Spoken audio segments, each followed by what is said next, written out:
Okay, so yesterday we already started for a few slides in this day 2 presentation, so we can go quickly to the point where we stopped. I reminded you the modeling methodology, which is quite complex, but can be summarized in inputs and outputs. And of course, in the future, the more you study and understand the mathematical formulation inside the air model software, the better, because we are scientists. We want to be sure we understand all the mechanism. But in theory, most models today can be used almost as a black box. You prepare the inputs. In this case, emission and meteorology are the most important inputs, and you examine the outputs of the model. And most people do that. Most people today use models as black boxes. But of course, the more you understand the internal mechanism, the better. We talked about emission estimate. I gave you a couple of examples based on the work, on the consulting work I've done in the past. And then we started talking about the Gaussian model yesterday. This is really the key equation of for the Gaussian plume model. There are hundreds of equations that are used when you run air mod, but the most important one is the plume transport and diffusion equation, in which you have the concentration in every point X, Y, and Z, assuming the emission is at 0, 0, and assuming then the wind is blowing along the X-axis, the concentration calculation in every point of the domain X, Y, and Z is given by this double Gaussian formula, double Gaussian.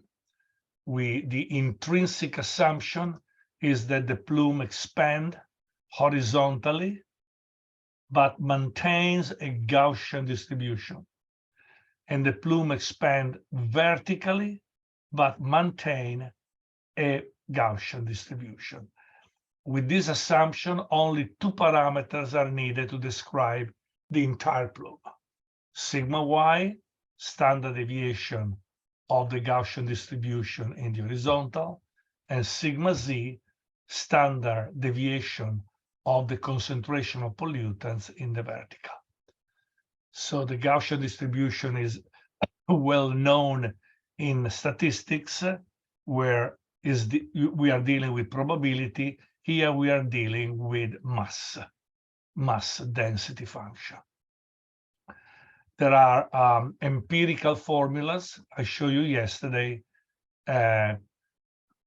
calculated from tracer experiment, that allows you to extract the value of sigma y and sigma z at any downwind distance if you know the stability, if you know the turbulence status of the atmosphere. And one way of characterizing the turbulent status of the atmosphere is to use stability classes, from A, extremely unstable, typically of daytime, unstable condition, a lot of turbulence, a lot of mixing, to F and E, stable, typically nighttime, and D, neutral, when you are in between or when there are strong winds. So in a nutshell, this is the logic of choosing the atmospheric stability, which of course changes every hour of the day. So we may have neutral at sunrise, we may have B, unstable during the day, and then after the sunset we may have E as slightly stable. So we can have these cycles of stability. There is a chapter here that is part of my old book on air pollution modeling, the one published in 1990. I have a new one that was published about 10 years ago in 4 volumes, and it has been on sale for 10 years, and now we are going to give it, distributing it free of charge. So I will let you know when you can download the full 4 volume of the new air quality modeling book that I wrote.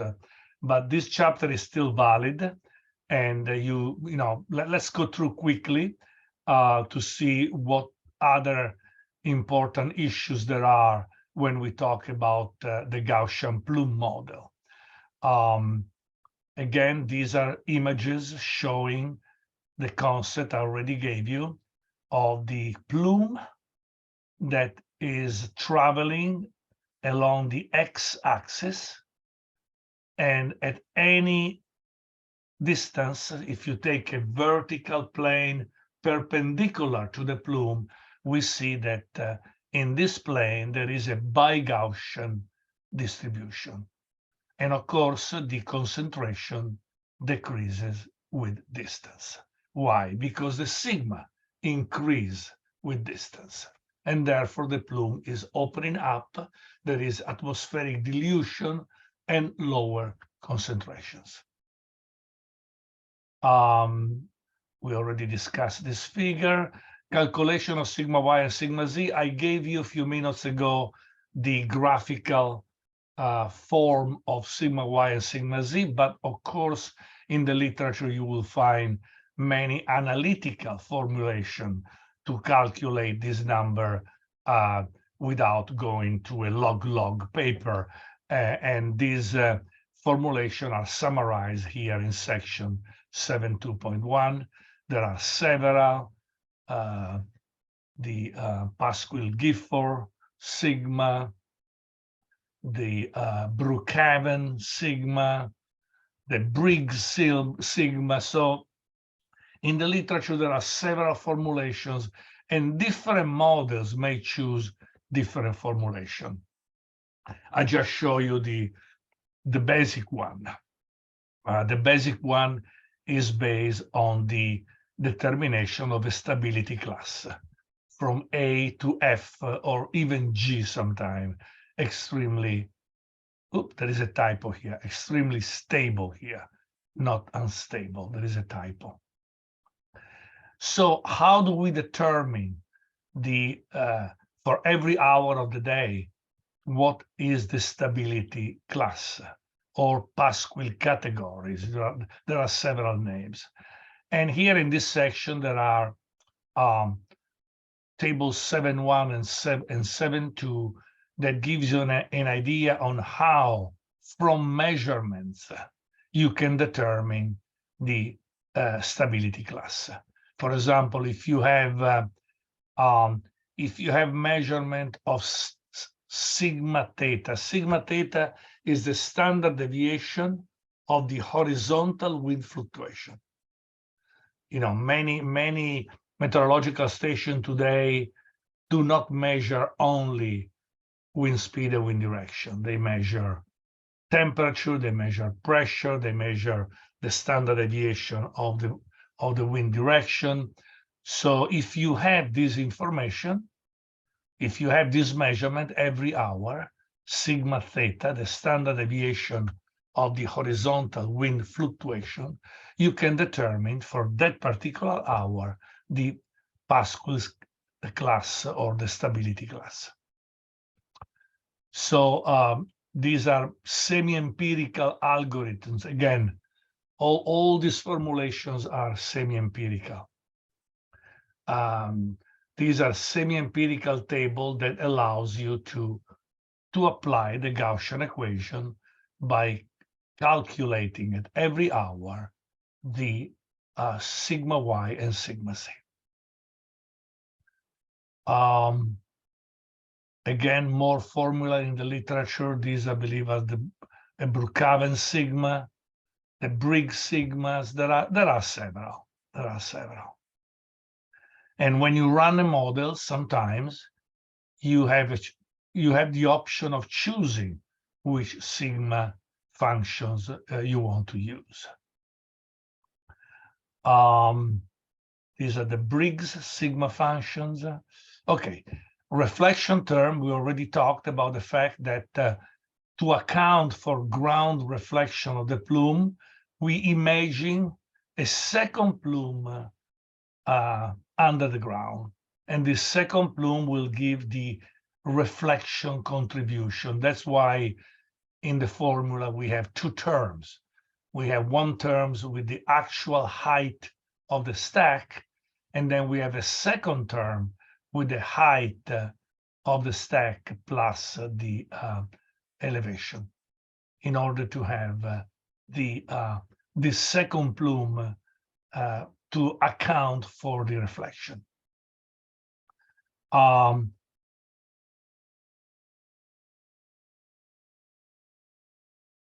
Sometimes the plume is also reflected by the top of the mixing layer. The mixing layer is the layer, for example, 1 kilometer in which the plume is mixing. So there are actually two reflections. One is from the ground, and the other is from the top of the mixing layer about 1 kilometer above. So what happens when you have two reflections? You have multiple reflections. So in theory, if you go through the math of the formula, instead of having just two plumes, one from the actual emission height and another from under the ground, you have an infinite set of multiple reflections from the ground and from the top. So you have a formula in which similar to this one, 721, in which there is a sum of different exponent of multiple reflection. In practice, yeah, the model is doing this, but after a few reflections, the plume is well mixed in the layer. So these formulations are theoretical. In practice, after a certain distance, the plume will be well mixed between the ground and the top of the mixing layer, because of the multiple reflection that you have. This is very theoretical. If you look at the behavior of plumes, they don't behave in such a perfect mathematical way. But again, like in many air pollution situations, you want to find a set of equations that is not too complicated and is able to approximate well the reality. And the Gaussian plume model has shown for decades that is applicable. Is applicable. Will not work perfectly every hour, but is applicable for especially for regulatory applications. So this is all the math of the multiple reflection, deposition and decay. Well, we know that fortunately, most air pollutants do not accumulate. Actually, none accumulate, with the exception of the greenhouse gases. Eventually, pollution is removed and can be removed by chemical reaction, in which chemical A is transformed into a chemical B, can be removed because of deposition at the ground. For radioactive pollution, can be removed because of the natural decay of exponential decay of the radioactive contents of this plume. So there are several formulas. Many are quite simple that can be used to account for this removal. For example, for SO2, it is often assumed that 1% of the mass in the plume is removed every hour. Can be 0.5%, can be 2%, but this is a number that has been used often in the literature. And so here, section 7.4, you have a few examples of removal of the plume using exponential terms, which are very simple. But of course, there are very complex deposition software, deposition model that use dozens of equations and simulate deposition in a more rigorous way. But in many cases, a simple linear removal is sufficient, like 1% per hour. And of course, we can have dry deposition, the plume just hitting the ground, and a fraction of the plume remains there at the ground, or wet deposition during reaction with water in a gas phase, or reaction within a cloud, or the rain that may go through a plume and take away a fraction of the mass of the plume and deposit this fraction with the rain at the ground. So we can have, there are several phenomena. They can be simulated by simple formulas like those that you see in this page, or by complex, more sophisticated modeling approaches. Same with chemical transformation.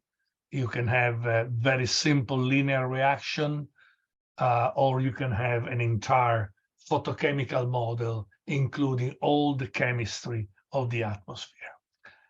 So there are many formulas that are added to our Gaussian plume model, even simple one, to let the model deal with the different atmospheric phenomena.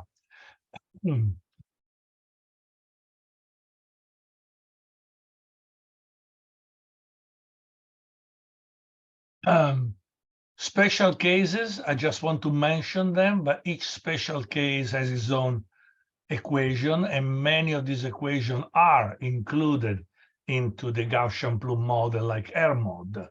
AirMod is the most sophisticated Gaussian plume model available today, well-tested, used all over the world. So most of the things I'm telling you now, examining this chapter, are included in AirMod, and you don't need to know all the details. The AirMod is doing all the work for you.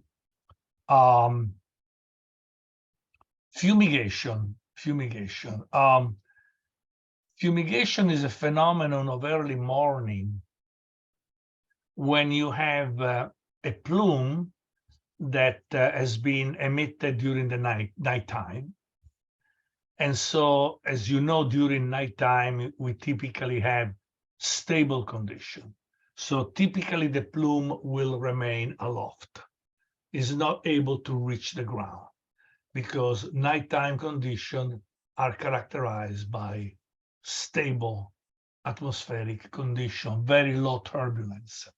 So typically many plumes, especially plumes from tall stacks, will be trapped aloft, will be trapped in the 100, 200, 300 meters above the ground. But after sunrise, the sun starts hitting the ground, so turbulence starts to develop, and the atmosphere starts mixing with eddies, and sooner or later, maybe mid-morning or even early morning, the mixing from the ground will reach the height of this stable plume. At that point, you can have a fumigation, which is characterized by a sudden impact of the old stable plumes at ground level. So for a few minutes, for even for an hour, you may have unusually high concentration at the ground. So this is what fumigation is all about. And there are formulas that, like this one or others, that allow an estimate of this phenomenon of this sudden and short time fumigation at ground level. Another important phenomenon, which again is well treated by Gaussian plume models like AirMod, is the interaction of the plume with buildings. This is a two-dimensional view of what happened when you have a building. So, and the wind is blowing from left to right. So let's imagine a plume here, an elevated plume can be here, higher than the height of the building, or it can be here, lower than the height of the building. Well, these are the phenomena that we have noticed with experiment and by looking at the behavior of plumes, of real plumes. A building, and the wind is blowing from left to right. So the building is creating a displacement flow.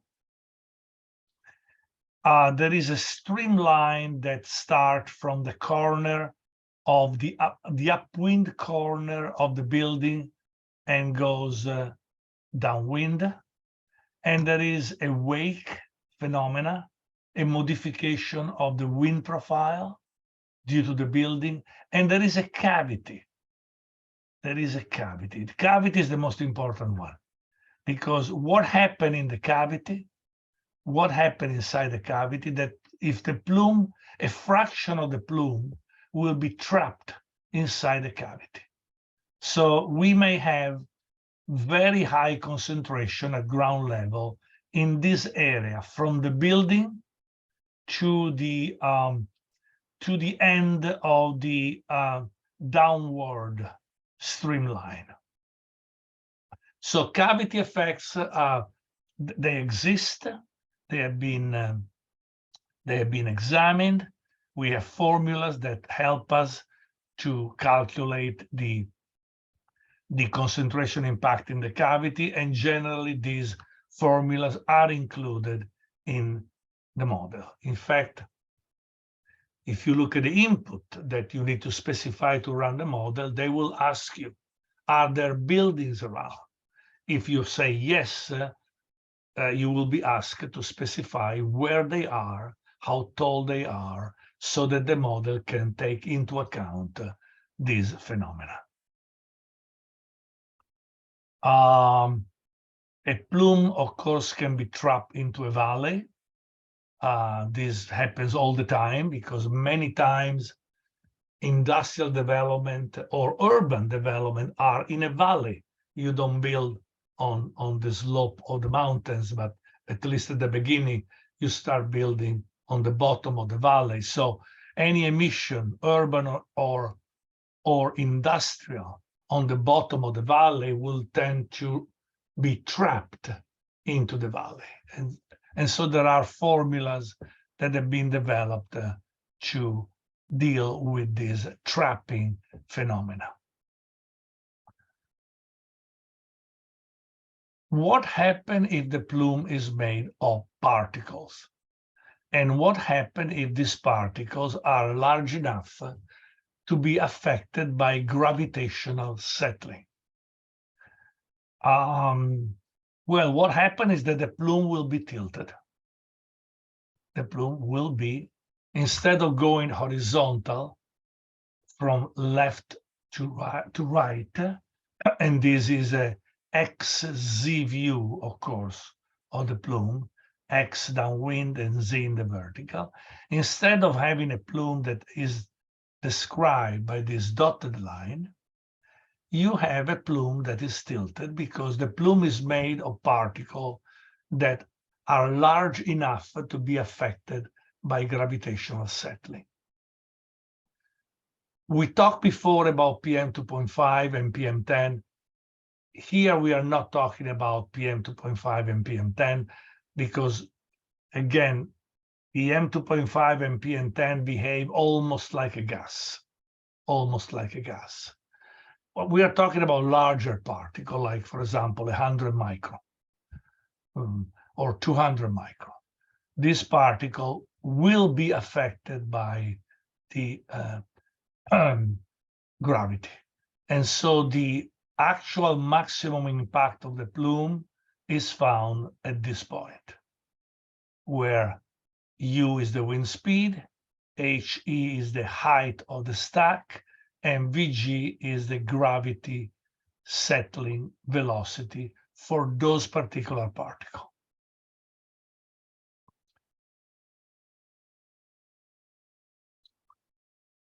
Coastal diffusion and shoreline fumigation. Again, this is something that happens often because a lot of industrial development sometimes is on the shoreline of a sea, shoreline of an ocean, or even the shoreline of a huge lake, like the lakes near Chicago in the United States. So what happens when you are close to a large body of water? Well, the water does not absorb the heat from the sun the way that the land absorbs. The land is capable of absorbing and heating in a much stronger way than the sea. Same solar radiation, but the water will change the temperature very, very little, and the land will change the temperature a lot. So the turbulence over the water is completely different from the turbulence during over the land, both in daytime and in nighttime. Over the water, we tend to have typically stable conditions, very low turbulence. So if you have a water-land scenario with the wind blowing from the left to the right, typically you have stable air coming into the land and unstable air developing over the land. So there is a surface here described by an equation proportional to the square root of the distance. So there is a transition here between a stable and unstable. So what happened to a plume actually of a power plant, for example, which is located very close to the shoreline? What happened is that the plume is emitted as a stable plume, but then when it hits this transition curve, it will find unstable conditions. So you have, again, a fumigation. We have a fumigation, which is called a typical of coastal diffusion and shoreline fumigation. So at a certain point, at a certain critical point that may be 1 kilometer or 2 kilometers away from the shoreline, you may have a peak of concentration that will be higher than the concentration downwind and will be higher than the concentration here upwind. Many models have formula to deal with this. And here in this chapter, I discussed a few, the most simple one. So this is something that the model, Gaussian plume model, can describe. Complex terrain. Well, let me tell you that in theory, Gaussian plume models like ERMOD can calculate dispersion in complex terrain. And by complex terrain, I mean a terrain where the elevation changes, you know, with hills, with mountains, with change of elevation. So ERMOD is capable in theory to account for complex terrain, but my recommendation to you, if your area of interest is complex, And by complex, I mean a strong variation of elevation. Use CalPath, don't use AirMod. Effort has been made to let AirMod calculate dispersion in complex terrain, but complex terrain is much better with CalPath. I'm going to skip this because it's obsolete.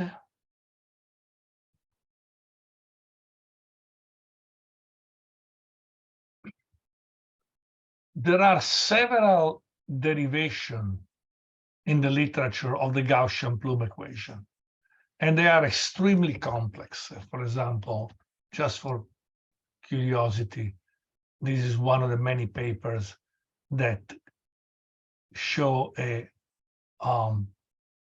how the Gaussian equation can be found, can be calculated, starting from the basic turbulent diffusion Navier-Stokes equations. If you like math and you are curious, of course, I gave you here all the pointer.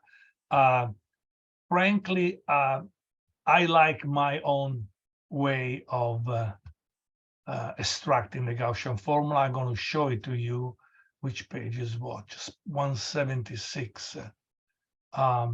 I think it's very convincing. 176.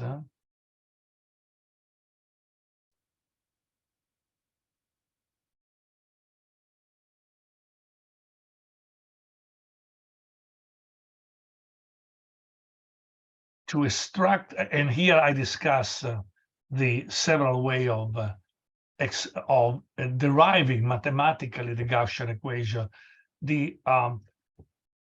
The best way, in my opinion, is a semi-empirical derivation.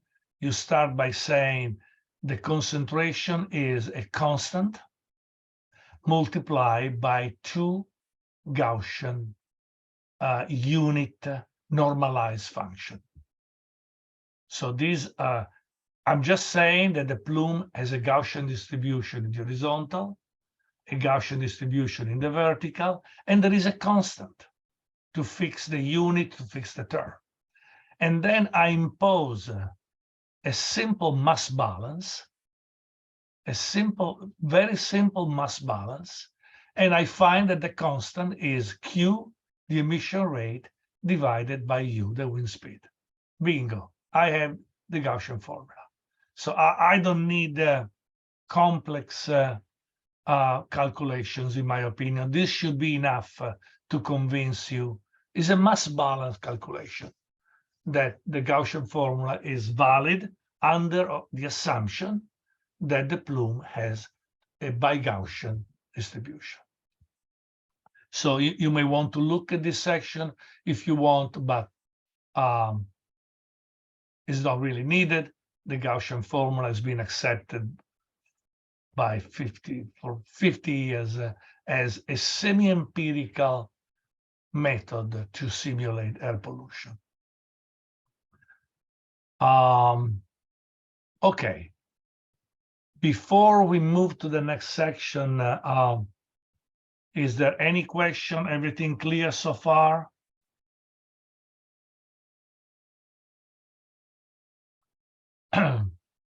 Very good. Let's talk about the plumerize. You have seen in all the figures I showed you before that there is, for example, this one.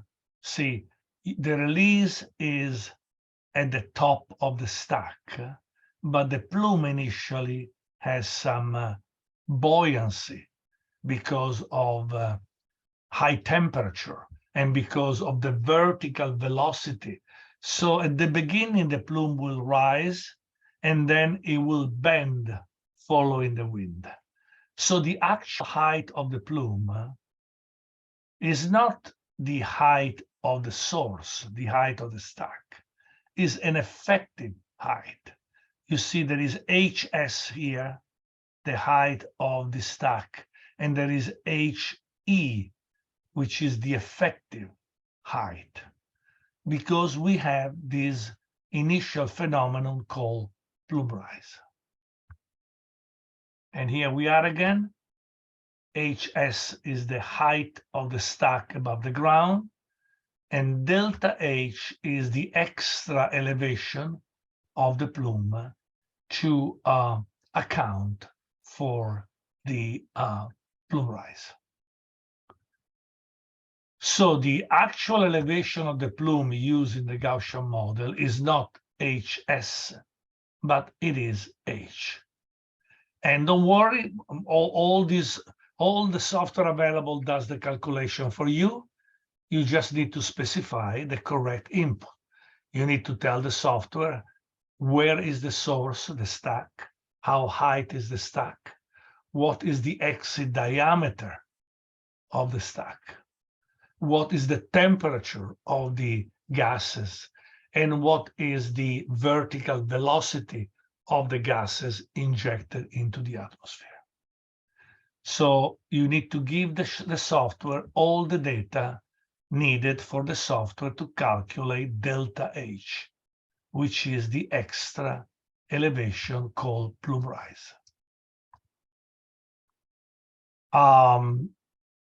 This can be a simple issue with simple semi-empirical formulas, or can be a very complex issue with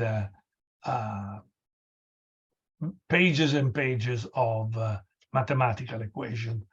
There is a chapter, it's 20 years old, but it's still, I believe, one of the best summary of this issue. So there is an entire chapter that is available here. You can give a look if you want, just to have some basic idea of the complexity of this phenomena.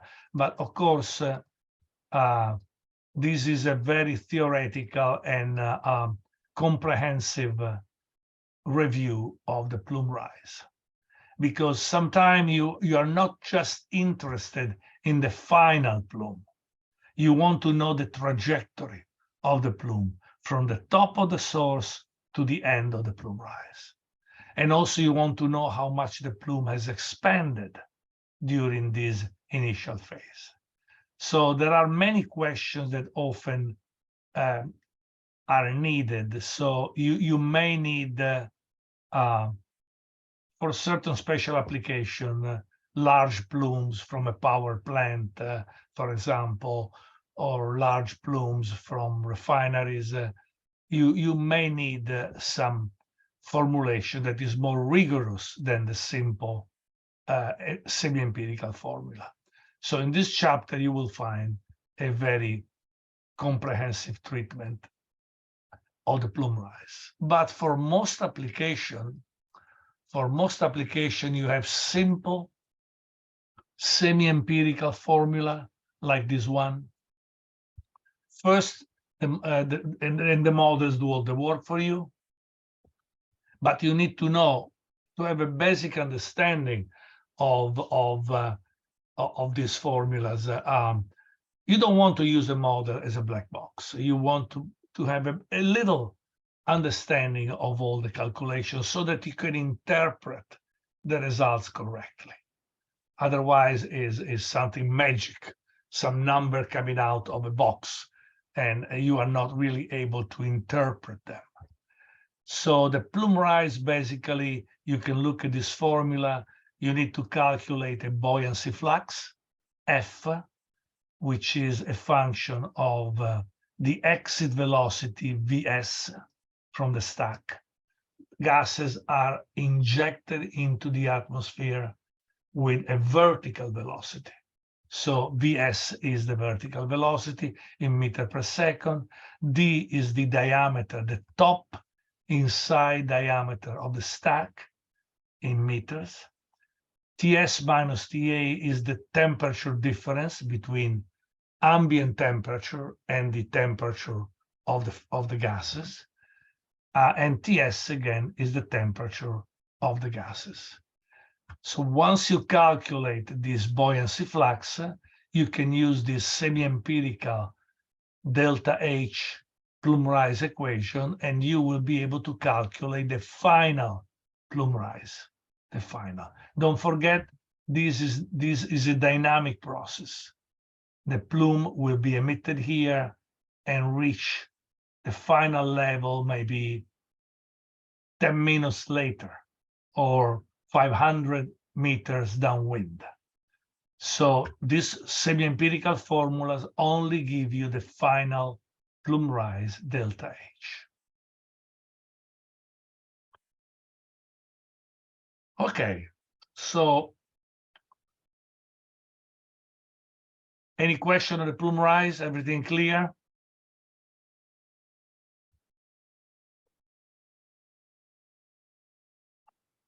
Very good. We have another 20 minutes.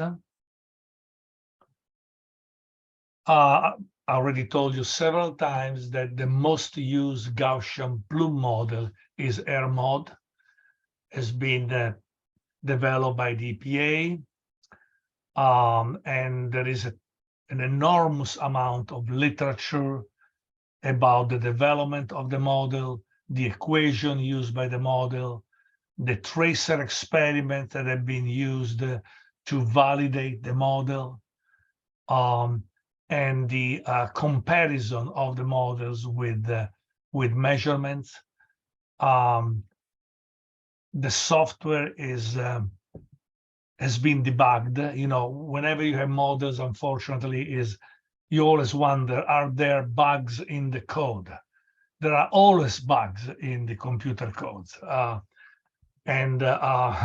Sometimes we find them, sometimes we don't.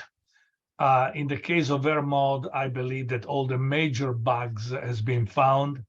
Why? Because it's used by hundreds of people every day. AirMod is used all over the world, and so the more users you have, the more confident you are on the fact that the model is reliable and bugs have been found and corrected, and you can trust the results. In fact, it's the only preferred model, labeled preferred model by the EPA, even though I told you a minute ago that there are many good reasons often to use CalPath instead of AirMod, and we'll talk more about that. The theoretical limitation of the Gaussian plume model are enormous, enormous. It's a static model. Every hour is a steady state. There is no memory from previous hour. All the pollution emitted from the previous hour has disappeared, has magically disappeared. There is no memory. Every hour is a new steady state. I calculate the concentration, and that's it. I move to the next hour. There is no memory of the past. During that hour, the plume is a straight line. It doesn't bend right, it doesn't bend left, it goes straight line for 5, 10, 20, even 50 kilometers. CalPath is recommended up to 50 kilometers by the EPA. So if you look at this theoretical limitation, they are really enormous, but it works. It works. It is used all over the world, especially for regulatory application. By regulatory, I mean, for example, when you are a new industry and you want to get a permit for a new emission, a new stack. You cannot have a new emission without a permit in the United States and in many other countries. So the model is a way to show the regulatory agencies that the concentration impacts of this new source are acceptable, are below certain level of concern.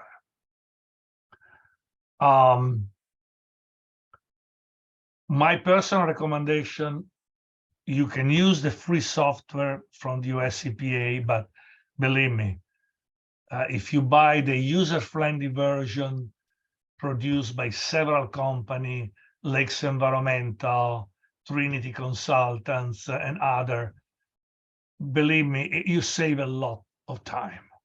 So especially at the beginning, I strongly recommend that you purchase this user-friendly version that allow you to run the model without spending hours and hours in preparing the data, examining the result. There is a lot of extra software that is added by this company to make your life much better.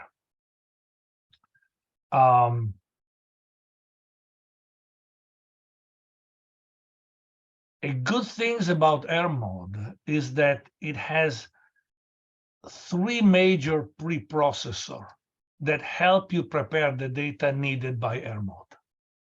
Because AirMod needs a lot of data. And sometimes these data are difficult to find or to prepare. Even if you have them available on the web, they need to be processed and prepared in the format, in the exact format required by AirMod. So there are 3 preprocessors that are very useful, again developed by the EPA, and again inserted in the user-friendly version that I mentioned before. These 3 preprocessors are Air Surface, which is a software that allows to process land cover data to determine the surface characteristic, because AirMod needs to know what are the surface characteristics of your region. Wetland, agricultural, urban, forest, and so on. So this program will help you extract the data needed and prepare them in the format required by AirMet, the other preprocessor. AirMet is a preprocessor that uses the result of air surface and calculate the meteorological data needed by AirMod. So this, again, is very useful. Saves you a lot of time and prepares the meteorological data ready to be used by AirMod. AirMap is a software that processes commercially available elevation data, terrain elevation, and creates a special file for use with AirMod. So by using these 3 preprocessors, you are able to prepare all the data needed by AirMod, except, of course, the emission data. My suggestion, use the user-friendly version of AirMod. You pay some money, but it is worthwhile. And use AirMod-ready meteorological data. There are companies like, again, Lakes Environmental or even EnviroWare. I work with these people all the time. They're a very good company in Italy, and they do business all over Europe. They have this service. It's not very expensive, that you tell them where is your area, and you tell them where is the time of interest, like 2002, the entire year 2002.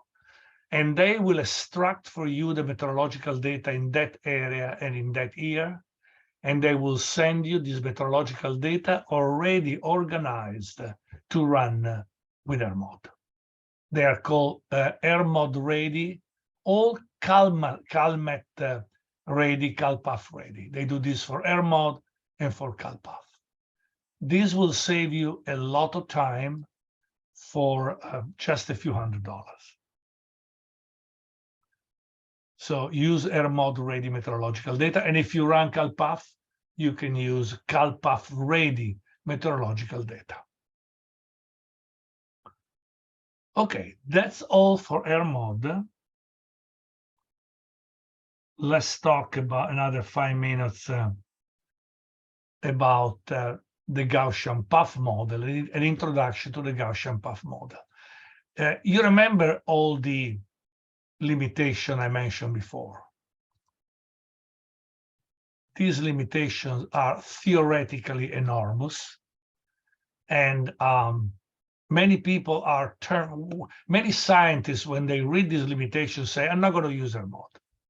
I'm going to use CalPUF, I'm going to use other model. To me, these limitations are, as a scientist, are really too strong. This is not good science. Well, you know, I accept that. I share this position to a certain extent. I use CalPUF and other models when possible, but in many applications, really, AirMod is the most cost-effective choice. And by the way, if you do regulatory modeling, you don't have a choice. The EPA forces you to use the preferred model, AirMod, so you don't have a choice. You can talk with the EPA and try to convince them that for certain application, another model is better. They may listen to you, but in general, the EPA will insist, all the regulatory agencies in the United States will insist that you have to use AirMod for regulatory application. Gaussian puff model remove most of these theoretical limitations. They are not static, they are dynamic. There is a memory of all the puff emitted from all the hours. So pollution does not disappear every hour, is kept into the memory. They work with, practically they give three-dimensional simulation. Let me add use of multiple met station. With AirMod, you can only use one wind speed and one direction. With Gaussian puff model, you can use multiple met stations. So if you have 5 meteorological stations in your area, with AirMod, you have to choose one, the best, what you think is the best. With the CalPUF, with Gaussian puff model, you can use them all. And also they work with calm and low wind. Why is this important? Well, let me go back to this equation. Do you notice here? U is at the denominator of this fraction. What does it mean? It means that if U equals 0, if we have calm condition, what happened to this equation? I need a volunteer to tell me. How much is C if U is equal to 0? Quite large, at least. Quite large. That is very incorrect. Another effort? Come on. I'm not going to bite you if you make a mistake.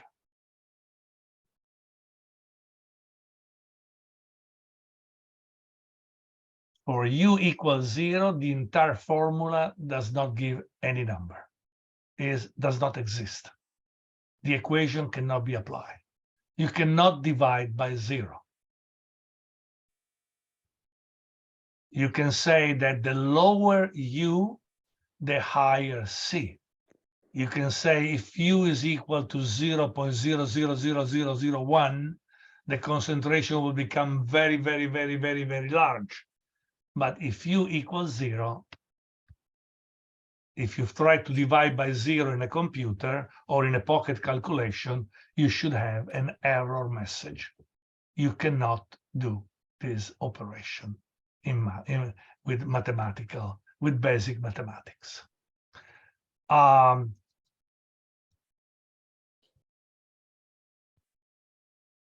The Gaussian puff model work with calm condition, even with U equals 0, and work with low winds. You can input 0.01 meter per second, and the model will give you a number. may be incorrect, but the equation will work. Okay, is 6:55 California time. We are supposed to stop at 7. So maybe 5 minutes of question and comments, if you have some.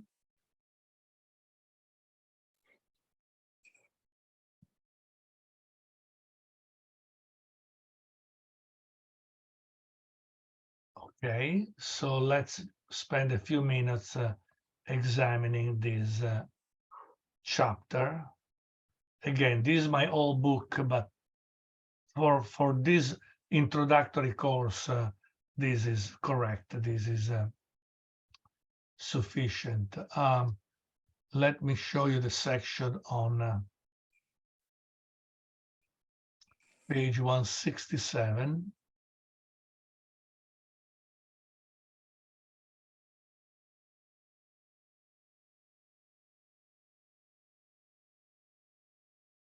Here we are, puff model. See what happens if you use a puff equation. Is very similar to the Gaussian plume model equation. It's very similar. But you see, let me step back for a minute.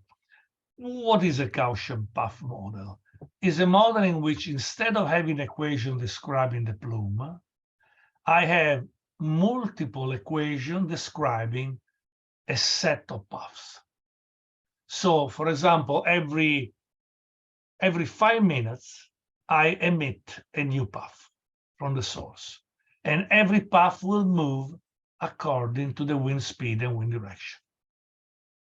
So the first thing to notice is that when you have a plume model, you are forced for the entire hour to have a straight line plume. But with puff models, you can follow the actual wind. If you have 5 meteorological stations giving you a different measurement, you can triangulate among these stations and follow the trajectory of the puff in a much better way. And each puff will move every 5 minutes, evolve with time, grow with time, because that's what atmospheric diffusion is all about, the growing of the plume. And so instead of having one single plume with one equation, I have maybe 150 puffs moving independently in our domain. Each puff is contributing a certain concentration. How do I calculate the concentration of each puff? Concentration of each puff is calculated by, where did it go?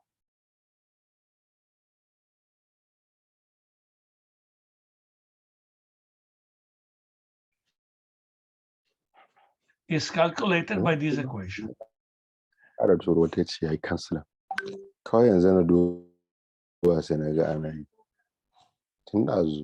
Hello? Sorry, are you asking a question? I heard some voice. Okay, no, just go ahead. Sorry. Never mind, no problem. Yes. Okay, so we were talking about plume versus puff. A plume equation, I've shown it to you. I think you fully understand it. Mm-hmm. Now, instead of talking about a plume, which is constant for the entire hour, let's talk about an emission of individual puff every minute or every 5 minutes. Each puff is independent. And this is the equation showing the concentration created by each puff. You notice that is very, very similar to the equation that you use for the plume. But there is one major difference. The puff is expanding in 3 dimensions, and it has 3 Gaussian distribution along Y and along Z, exactly like for the plume, but also along X. So the puff is 3-dimensional. the plume is two-dimensional. So the puff expands in 3 dimensions. And you see the other important thing, U has disappeared. We don't have U, the wind speed, at the denominator anymore. If you go through the math of the emission of individual puff, you will find that the correct equations is not anymore the plume, two-dimensional, but for each puff is something like this one, where M is the mass of pollutant inside each puff.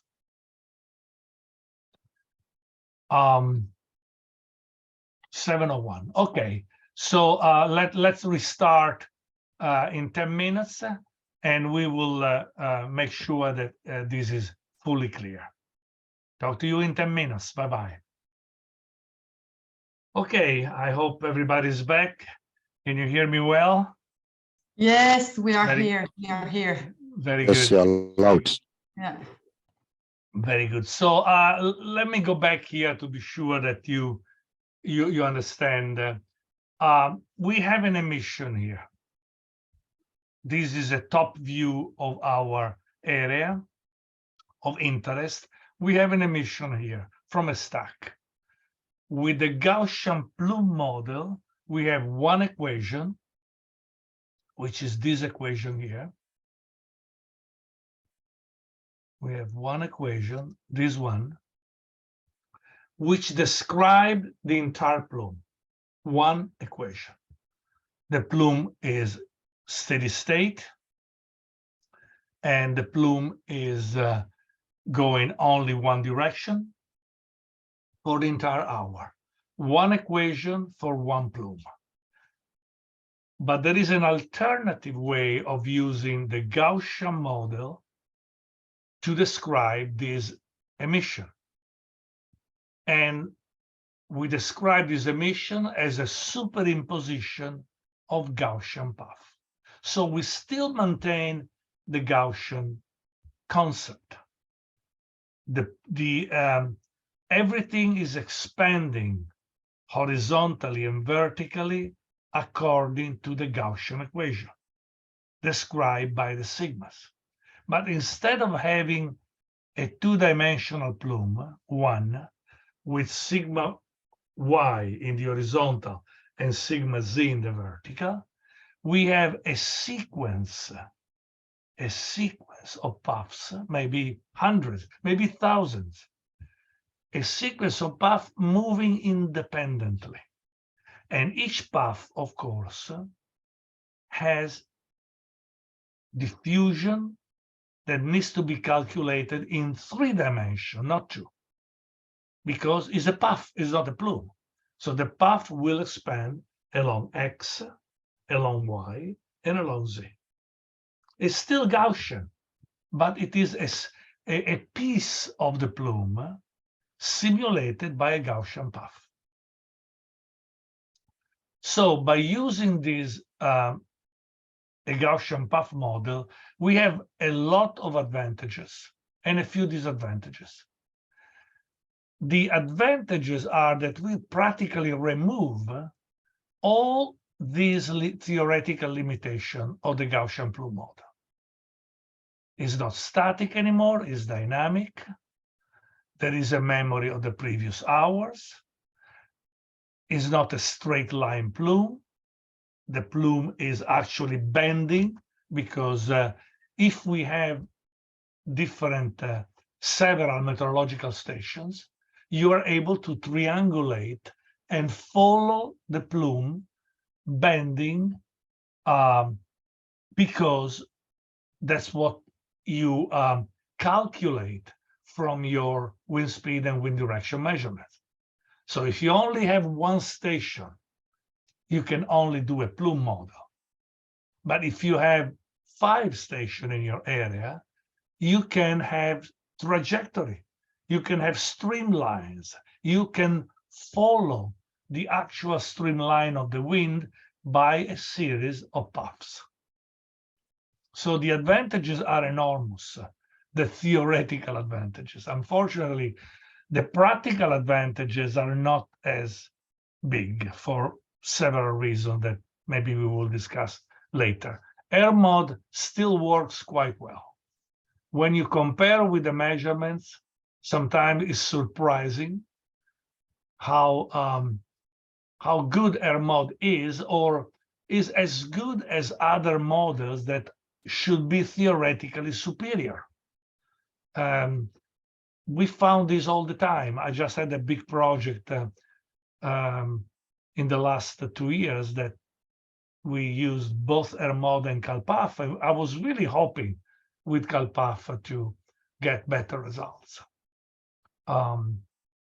It was a complex terrain. It was a typical scenario where CalPath should work better than air mod, but it didn't. It didn't. So, but theoretically, I mean, scientists prefer to use CalPath. Scientists prefer to use Gaussian path model instead of Gaussian plume model, because theoretically they are superior.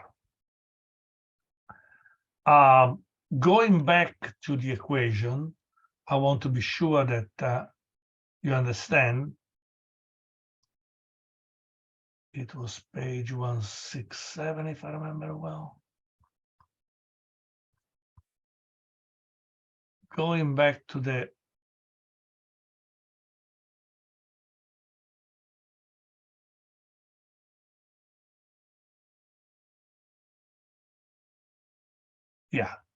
please note that each path will contribute a certain amount of concentration to each point in our domain. And to calculate the total concentration, I need to sum all the contribution for all the existing paths. So it's not as simple as the Gaussian plume equation. You have to keep track of all the paths, and in every point and every time, you need to sum up the contribution of all the paths. And each path has a contribution that is that has 3 Gaussian distribution along X, along Y, and along Z, and the U has disappeared. The wind speed has disappeared. There is no more wind speed to carry the plume like with the Gaussian plume model. But so why? Sorry, why there's no? Yeah. Because all the now you have dispersion along X. Each path is independent. See, each path is independent. Okay. Yeah. Okay. The plume is one equation for the entire plume, so the wind speed will have an effect. Will have, but in the path equation, each path is independent. It doesn't. For each path, it doesn't matter what the wind speed is. It's just the wind speed just moves each path from one point to another. Independently. But the formula is independent from the wind speed. You need to reflect on your own on this, but it is straightforward. The plume equation is the entire plume. The paths equation are each independent. So they are similar, but they are different. One of the most important things is that the wind speed at the denominator in the plume equation disappear for the path equation. And so path model can work with calm and low wind conditions.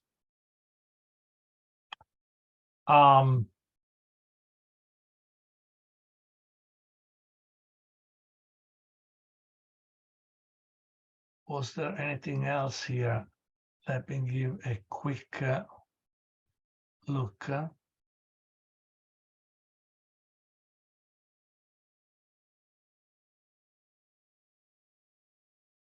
No, I think we everything important in this chapter has been discussed.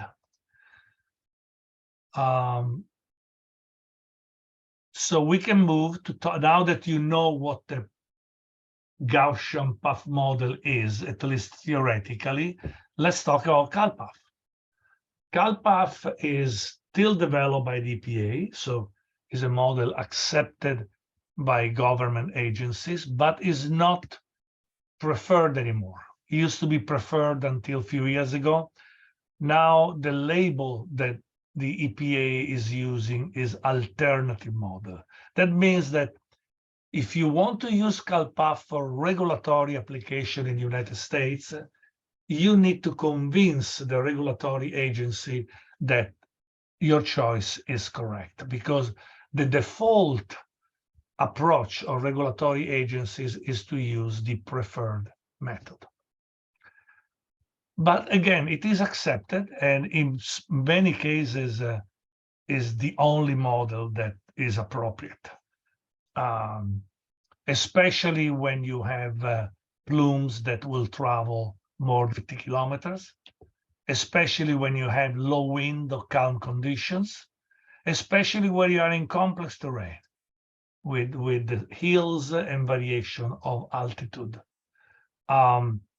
It is again well tested, has been around for a long time, and constantly improved, constantly updated, with correcting the bugs, is used all over the world, is much more complex to use than AirMod.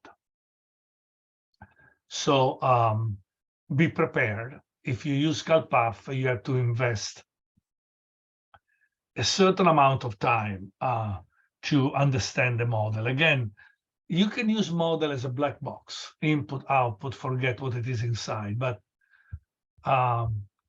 we are scientists. We need to have some understanding of what is inside this box. Otherwise, we will not be able to properly interpret the results. CalPath is much better physical representation. I already show you that.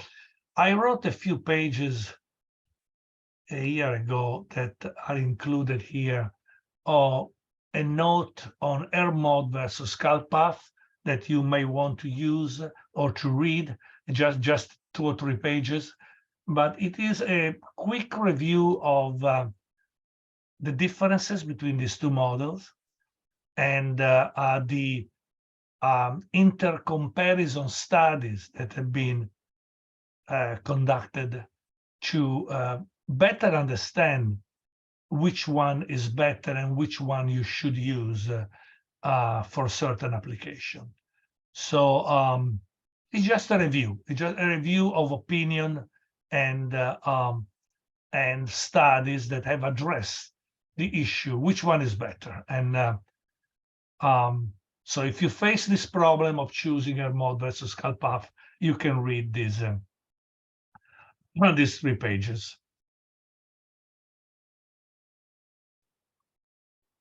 Again, CalPath is given, the software is given free of charge by the EPA. Actually, they have a site from here that is distributing the CalPath. So if you want to download CalPath, click to download, you have to visit this site, this exponent site.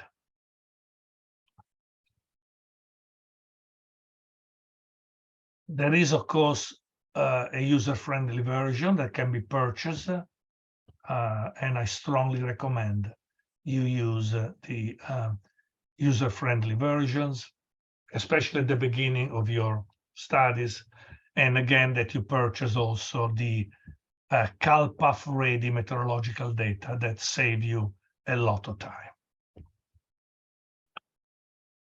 Okay. And by the way, I don't get a percentage of these purchases, so I'm not recommending to purchase these copies because for monetary reasons.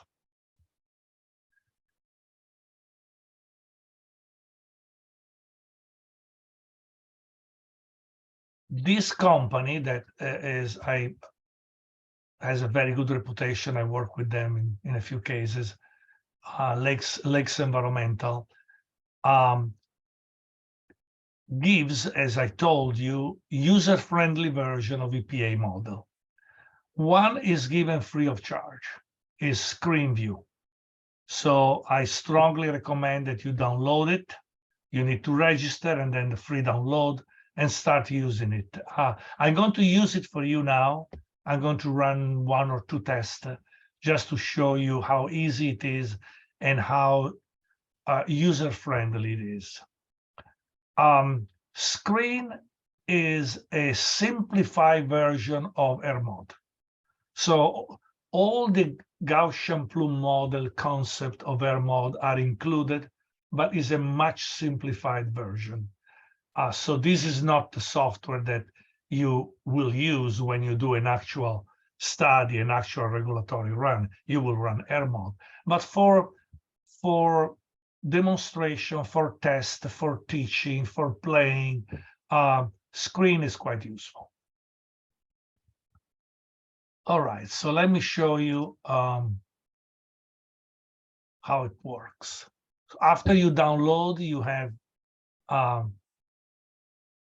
you have this type of folder with different files, and you double click on Screen View, Air Screen View to run it. It asks you immediately a question, and you have to click OK. All right, now it doesn't let me move this to the screen, so I have to stop the share and change the screen. Screen 1. Okay, so you should be able to see my screen 1. Am I correct? Yes. Yes, You yes. see the screen. Yeah. Okay, Yeah. so let's start a new run with screen. So I click new, and it wants a name. So let's say the name is lesson 2, and next. Coordinate system. Here you can choose your coordinate system, like UTM or other. We don't need to worry about the coordinate system. Let's choose unknown to keep it simple. So I'm going to make a lot of choices to simplify just for this lesson to go quickly. But as you can see, there are several options that may be useful for you. Next, reference point, reference of my system, 0, 0 in the center is fine. So X0, Y0 in the center, that's fine. Finish. So now we are ready. Okay. So we have a reference system. Now let's define a source. A source, you can choose a point source, like a stack. You can choose a flare. You can choose a volume source, pollution coming from an entire building. You can use a rectangular area source, like a landfill. Or you can use a circle area source, like an entire city block. Let's choose a point. The coordinate, my source will be 0, 0. Very simple. The release height, let's say 50 meters. No, let's say 75. 75 meters is the height of a stack. The base elevation is 0, again, flat terrain everywhere. The release is vertical because the stack is injecting the plume vertically. The emission rate is 1 kilogram per second. The gas exit temperature, let's say, is 800 Kelvin. The stack inside diameter, let's say, is 3.5 meters. The gas exit velocity is 4 meters per second. And you see, automatically, the gas exit flow rate of 38 cubic meter per second is calculated. In fact, if you think about the geometry, if you know the stack diameter and you know the exit velocity, you know the volumetric flow. If you change the volumetric flow, instead of 38, let's say we're going to have 50, automatically the gas exit velocity has changed. So there are three parameters here: diameter, exit velocity, exit flow rate, that you only need two of them to calculate the third one. So let's keep these parameters. Stack exit diameter 3.5 meter, gas exit velocity in the vertical about 5 meters per second, and therefore the volumetric flow rate is 50 cubic meter per second. Be careful, this is not the pollution. This is volumetric flow. Pollution, which is 1,000 grams per second, is only a very small part of this large volumetric flow. It's mostly air. So that's a typical scenario that you have with an industrial stack. You have a lot of gases coming out, and then and that's air, mostly air. And then you need the emission rate for the chemicals of concern. So I think I have all the data that needed for my source. Okay. All right. Now scenario.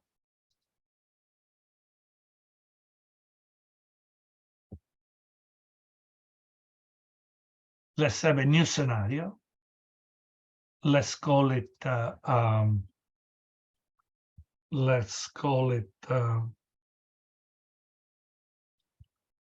test run. You can choose here rural or urban. Let's leave rural. We don't need to create a file. We don't need any notes. Next. I created only one source, so I selected. That's the only thing I have. I could have created many, and now I can select only those that I want to run. So pollutant name, let's put it out, SO2. Emission rate 1,000. I already told him that. Next. You have other options here that I'm skipping. Downwash, no. If you choose downwash, you have to specify the building. I already told you that. So in our case, to keep it simple, no downwash, no building, flat terrain. Next.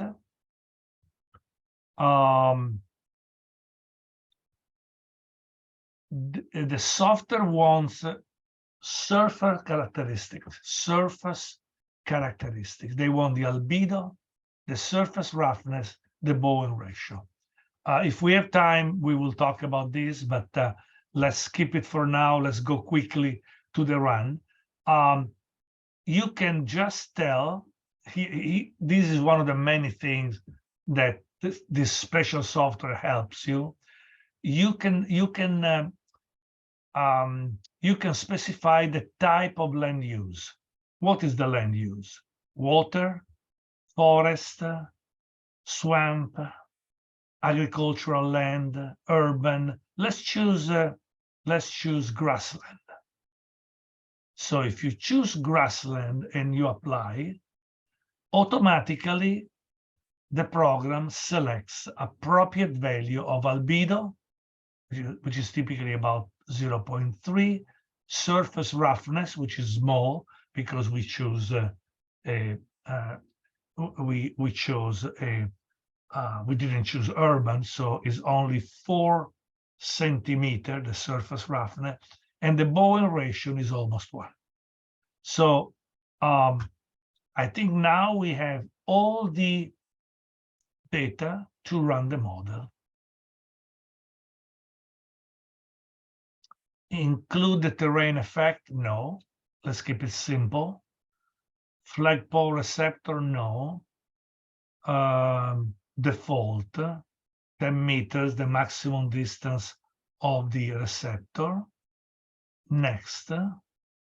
Additional receptor? No. We don't need them. Next. Inversion breakup fumigation. An hour ago, we talked about fumigation. I choose no. Let's keep it simple.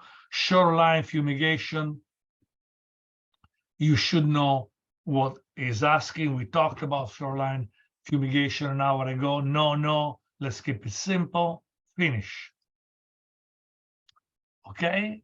Now all the data needed to run screen have been inputted, and I can run. I run scenario 1, which is the only one I have in the memory. I could have had many. I created only one. Run. Batch run was successful. Good. No problem. And these are the results. The results are the concentration of SO2 in micrograms per cubic meter. So they did all the conversion. We are dealing with the metric units, and this is the distance, the downwind distance from the source. As you can see, the concentration, if you are very close to the source, the concentration is very low. Why? The elevated plume is narrow. The elevated plume has not reached the ground yet. So when you are very close to the source in your stack, the plume is too high and very little is touching the ground. But then when you move downwind, you have exactly at 1 kilometer downwind, you have the maximum concentration, which is 2,445 micrograms per cubic meter. And then after reaching this maximum, the concentration is declining with distance, with some up and down due to some issue with the Gaussian formula and some reflection coefficient. That's it. So this is screen, the air screen free model that you can download and you can play with, and you can play with different meteorological values, different terrain, different location. You can run an area source instead of a stack source. You can make a lot of very interesting runs. Again, a real study that you publish, you will use air mode, but you will obtain similar results.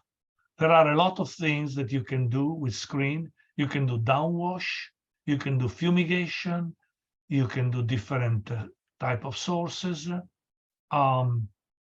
It's quite a powerful tool, and it is free. So it's the best first toy to play with. So unless there are questions on this software, I will close all the windows.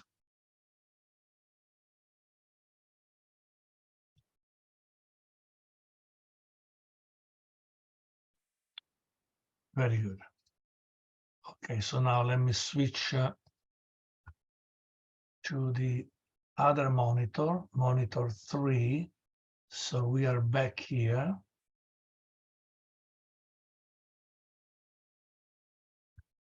And you should see again my day 2 PowerPoint. Okay.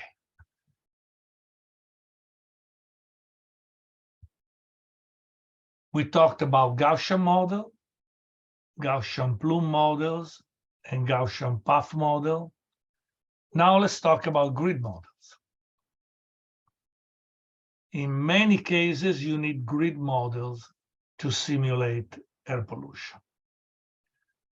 Especially if you do photochemistry.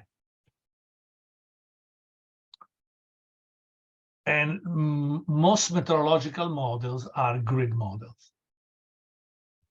So if you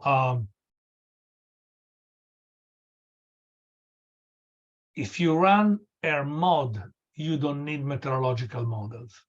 You just need wind speed and wind direction from one meteorological station. But if you run CalPath, or if you run other more complex model, it's very nice to use a meteorological model first to calculate the meteorology in your entire domain. And then once you have the meteorology in the entire domain, you can run CalPath or other sophisticated model.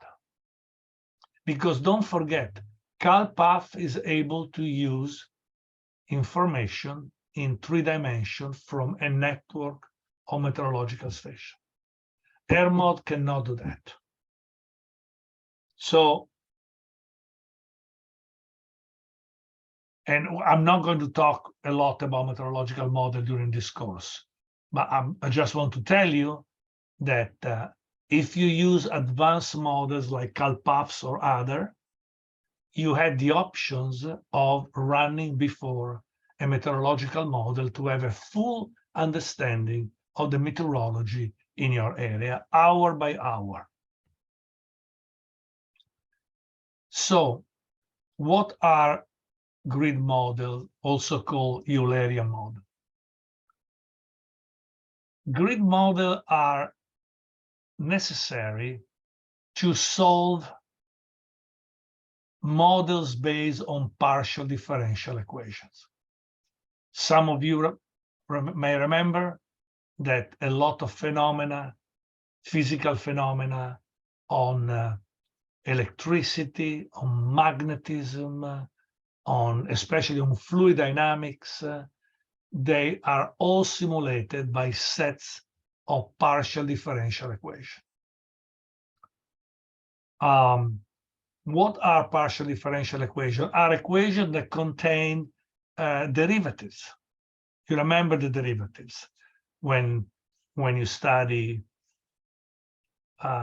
derivatives in high school. The derivative is basically the slope of a function.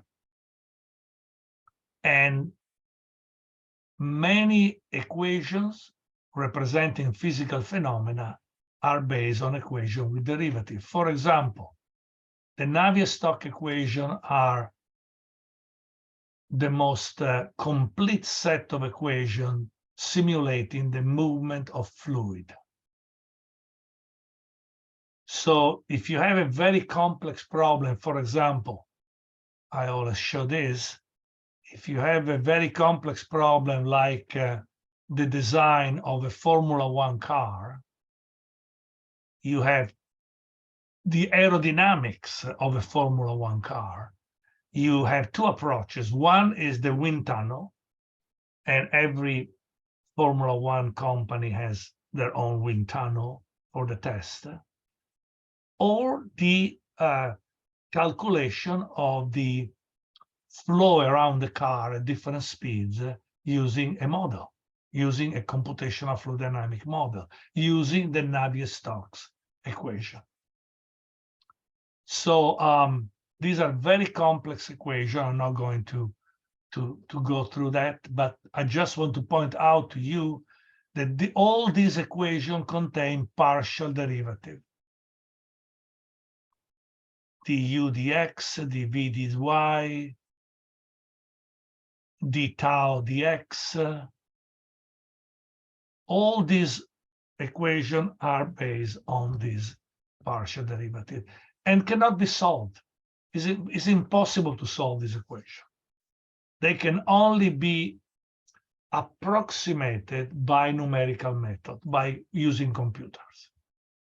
This equation can only be solved in extremely simple 1 or 2 dimensional situation, very, very, very simplified. In all the real world cases, you can only solve this equation in an approximate way, always approximate, because you cannot solve this derivative. You can only transform this derivative in actual differences using, for example, the finite difference methods. Some of you may remember, may have studied a few examples of finite difference calculation. Conceptually, it's relatively simple. It's relatively simple. You divide your domain of interest into grid cell, three-dimensional grid cell. The smaller, the better. You identify the equation describing all the physical and chemical phenomena in your domain. You start the simulation at t equals 0, and for each time interval, delta t, the smaller the better, you operate all this equation in a cell using finite difference method. You save all the results for the variable of interest, and you have done your simulation.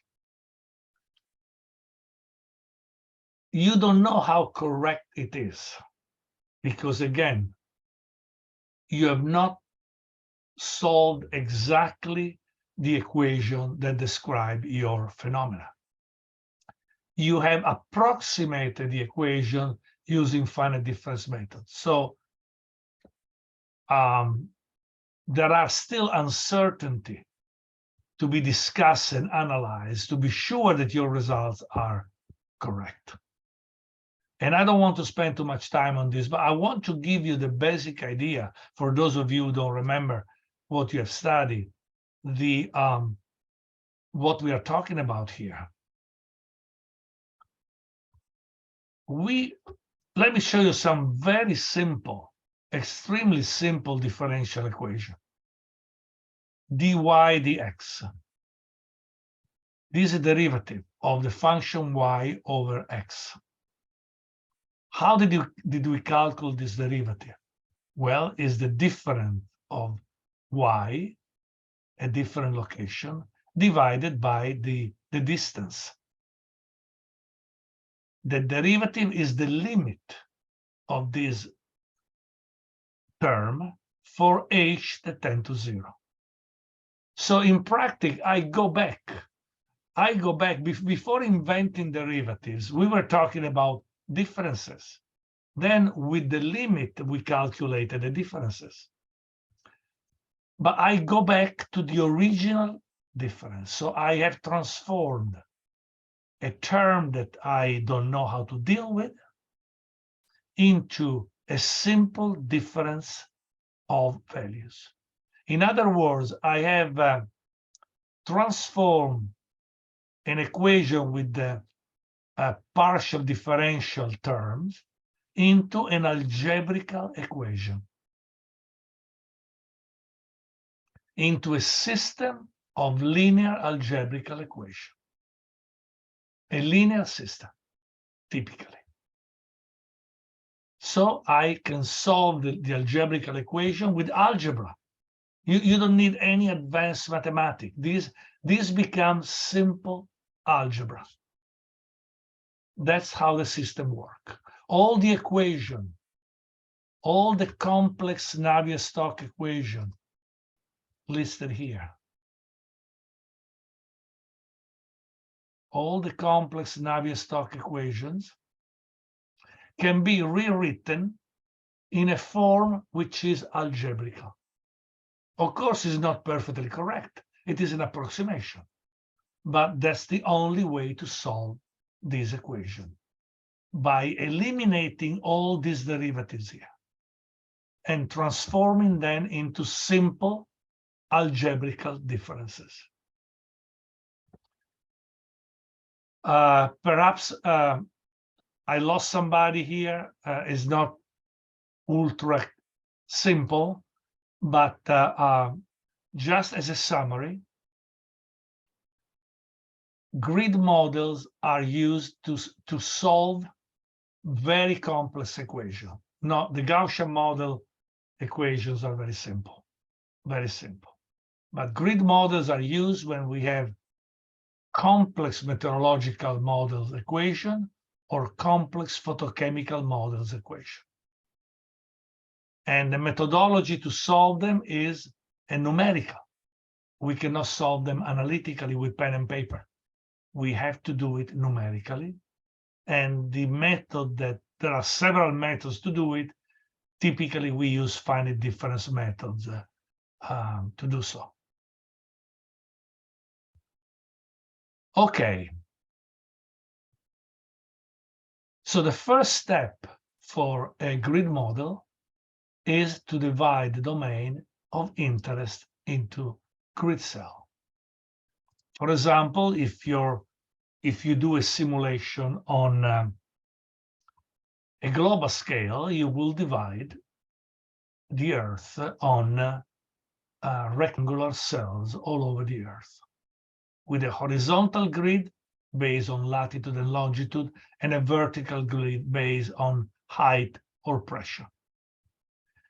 If you are dealing with the air pollution at continental scale, you may use a continental grid, maybe a nested grid that is large, away from your area of interest, and very dense in your area of interest. Sometimes using nested grid is a very good approach, very appropriate to have results that have a high resolution where it is important, and a low resolution where it's not very important. Or you can have, in a regional scale, this grid superimposed over a section of Holland in Europe. So choosing a grid is the first step. And then in each grid cell, at each time step, I do all the calculation for all the equations. So it can be very time consuming, even with today's computer.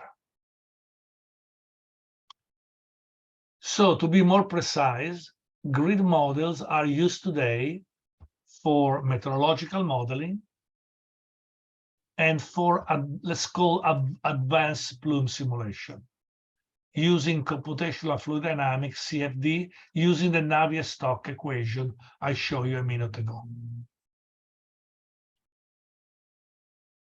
I think this is the same I showed you before. Oh no, this is additional example of CFD simulation for different problems. For example, let me show you.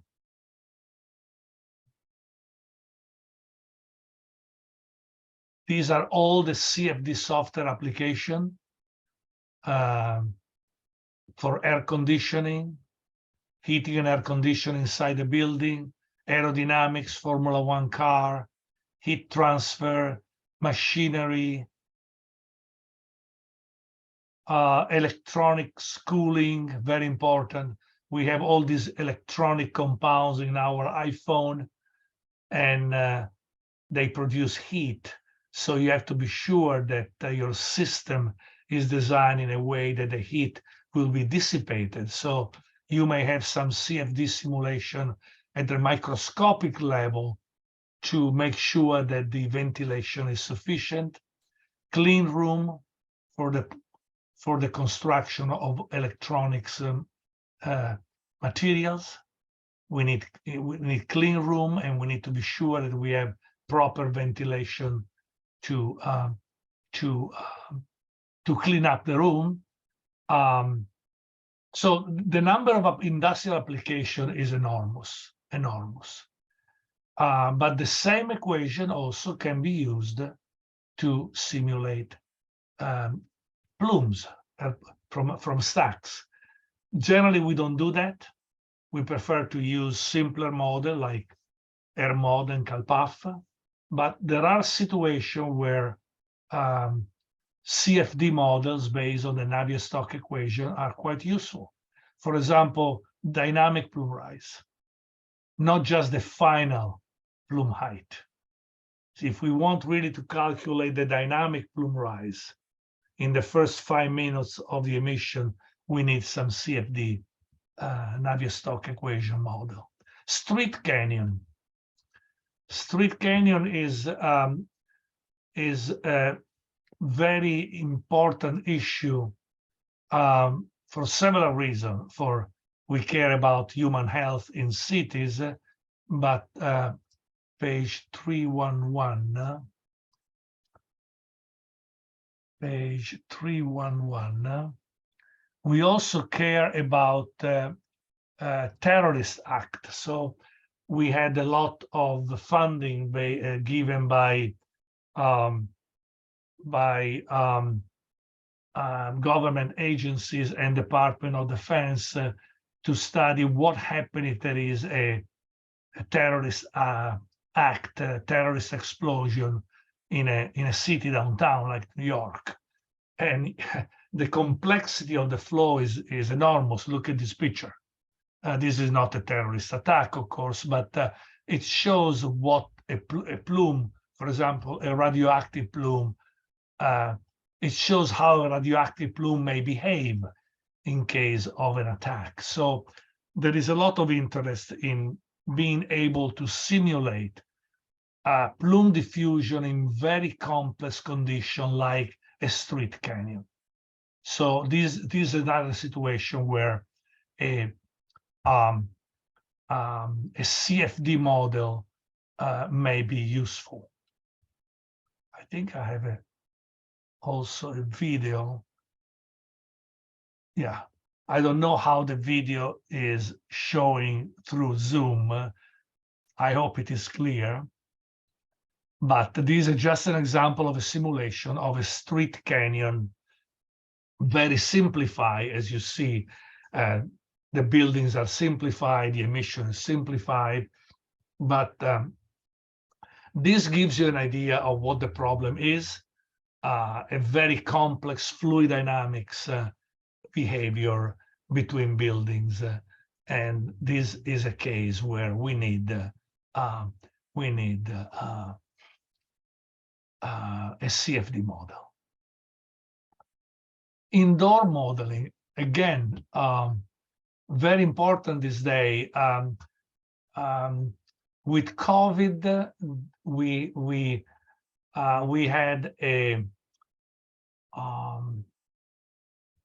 had many new studies on the behavior of fluids inside the building, fluid dynamics, especially to simulate the airflow inside hospitals. I wrote a review paper, no, a review notes, let's call it, in which I summarize many papers that came up all in 2020, of course, because of the COVID emergency. And so these papers are given here. You can click and open these all these references,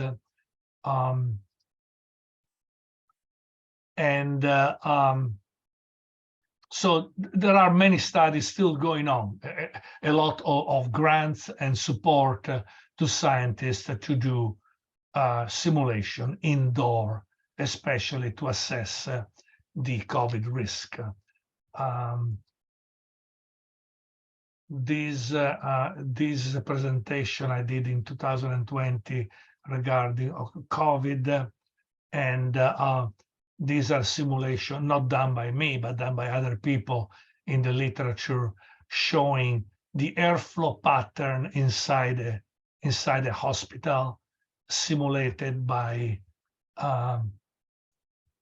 SimScale, I believe. That was the name of the software. And so again, there are a lot of the recent developments in indoor air pollution studies, all based, of course, on the solution of computational fluid dynamics equation, basically Navier-Stokes equations.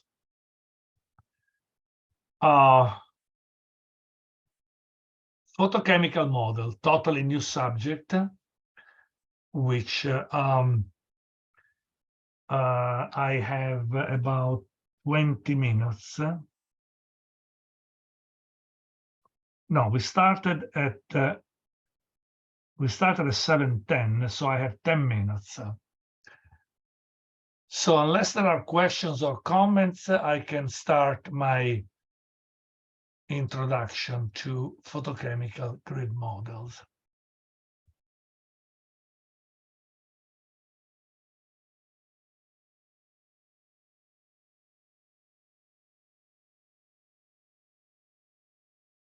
Okay, so until now, we talked about pollutants that, of course, they interact with the environment, atmospheric diffusion, the meteorology, the deposition, possible decay of radioactive material. We talked about all these things, but we didn't talk yet about real complex chemical and photochemical reactions.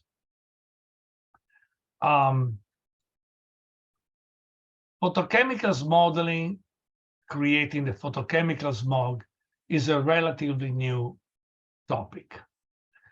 Air pollution has existed for centuries. Even before the Industrial Revolution, we had air pollution problem.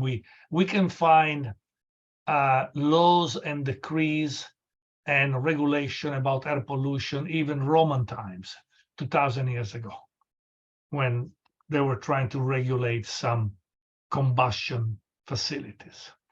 Even in the Middle Ages in Europe, you will find regulations about protecting people or avoiding really inconvenient situation caused by burning fuels.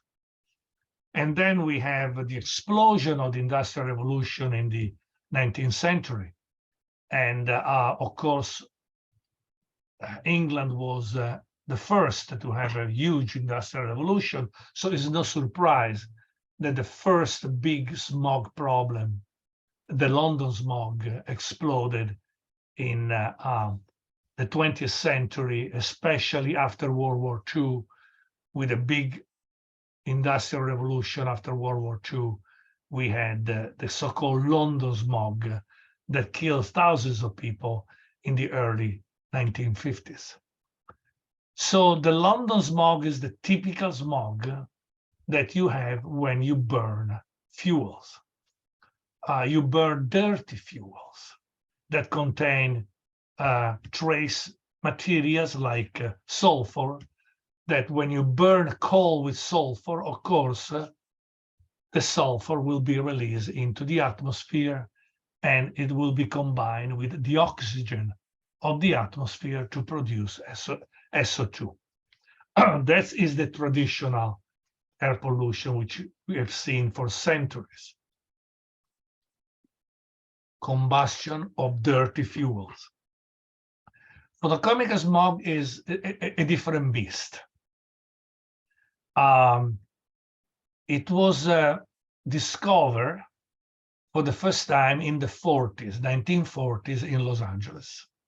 Actually, it's a funny story. The first time that there was a big episode in Los Angeles was during World War II, and people believed for a moment that could have been a Japanese bombing with the toxic gases. You know, people were very afraid of, after what happened in World War I, people were very afraid in World War II of possible use of poison gases for military purposes. But no, it was the first smog episode in Los Angeles during World War II of first appearance on a large scale of photochemical smog. Photochemical smog is very noticeable because unlike the traditional sulfur smog, it burns your eyes. It's an oxidant smog.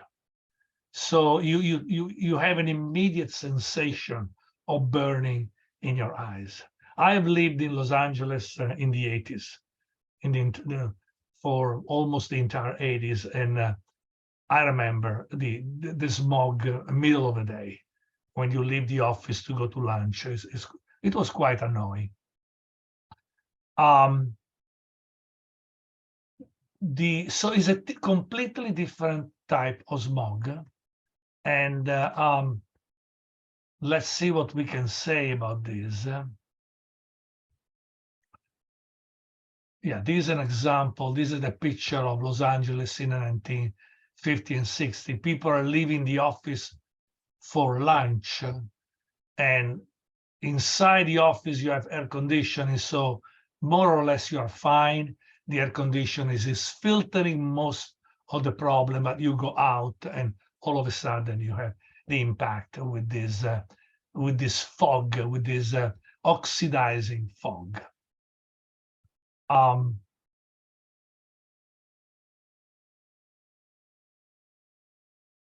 In simple terms, you have anthropogenic emission of NO, nitrogen oxide, from the industry and from cars. And you have emission of NO in the atmosphere. They react with volatile organic compounds, practically hydrocarbons, again, from the industry, but mostly from cars. And this reaction create NO2, very complex reaction. It took many years to understand how it worked. People could not figure out. People were saying, we are emitting NO, not NO2. Why do we find so much high concentration of NO2? So it took some time, but eventually in the 50s, we discovered the mechanism. Then when you have NO2 with strong sunlight, the molecule is split into NO and O. O is a single atom of oxygen. It's called free oxygen, an atom. Very reactive. It is an unstable atom. It will try to react with the first thing that it finds. And typically, it will find oxygen molecule in the form of O2 and will form O3, which again is sort of unstable and reactive, but the creation, if you have a lot of NO2 and a lot of sunlight, this creation will go on and on and on and on. So ozone will be created and will increase in the atmosphere. What happened at nighttime? At nighttime, our activities do not stop. We continue to drive, we continue to have industrial emissions. So we have industrial and urban emission of NO. And NO will react with the existing ozone to form again NO2 and O2. So this is how ozone is destructed by NO. And typically, in daytime, yes, you destruct it, but you recreate ozone because of this reaction. So it continues to go on in daytime. But nighttime, sunlight disappears, so you don't have creation of ozone anymore, and you only have destruction of ozone. Next day, things may restart exactly the same way. And so we can have a multi-day episode of in which ozone gets worse and worse every day. This is the basic, but the real equations are much more complex and hundreds of them, especially this one. This was the challenge. It took a lot of time to solve this problem, to understand this problem, because we couldn't figure out how NO can be so quickly oxidized into NO2 in a normal atmosphere. Why Los Angeles? Why Los Angeles? Several reasons. Los Angeles is a huge valley with mountains all over. It has light winds, sea breezes from the ocean. So the pollution tends to be trapped horizontally by the mountains. And there is this sea breeze pushing air pollution from the shoreline to downtown Los Angeles, to Azusa, to Pasadena, to Riverside. So there is a trajectory, a preferred trajectory of these gases, and they become dirtier and dirtier and dirtier the more they travel. That's why the peak photochemical smog is here at the end of the day, in the middle afternoon. The peak is there when all this dirty pollution has cooked and reached Riverside. The valley is confined by mountains, so there is a horizontal limitation. And also Los Angeles has good weather, typical high pressure condition. And you know that when there is high pressure condition, there is typically an inversion layer, an elevated inversion layer, which again traps the pollutant vertically. Also, Los Angeles has a lot of solar radiation, nice latitude, good weather, and enormous emission, traffic and industry. Enormous industrial development in this area, and the traffic. Los Angeles has had record traffic since the 30s. So Los Angeles has all the ingredients for the photochemical smog to appear all of a sudden in a very strong form in the 40s, and especially in the 50s. This is a picture of the mechanism. You have emissions from transportation, for the industry.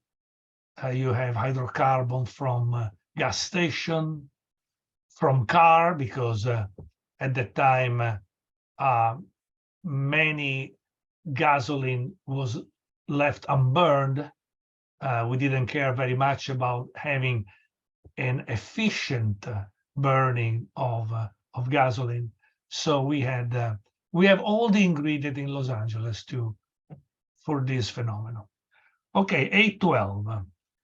I'll stop here. We'll start again at 8:20. Okay, so are you all there? Can we restart? Yes. Yes, we are. Yeah, Very yeah, good, very good. Yeah, go ahead. Yes.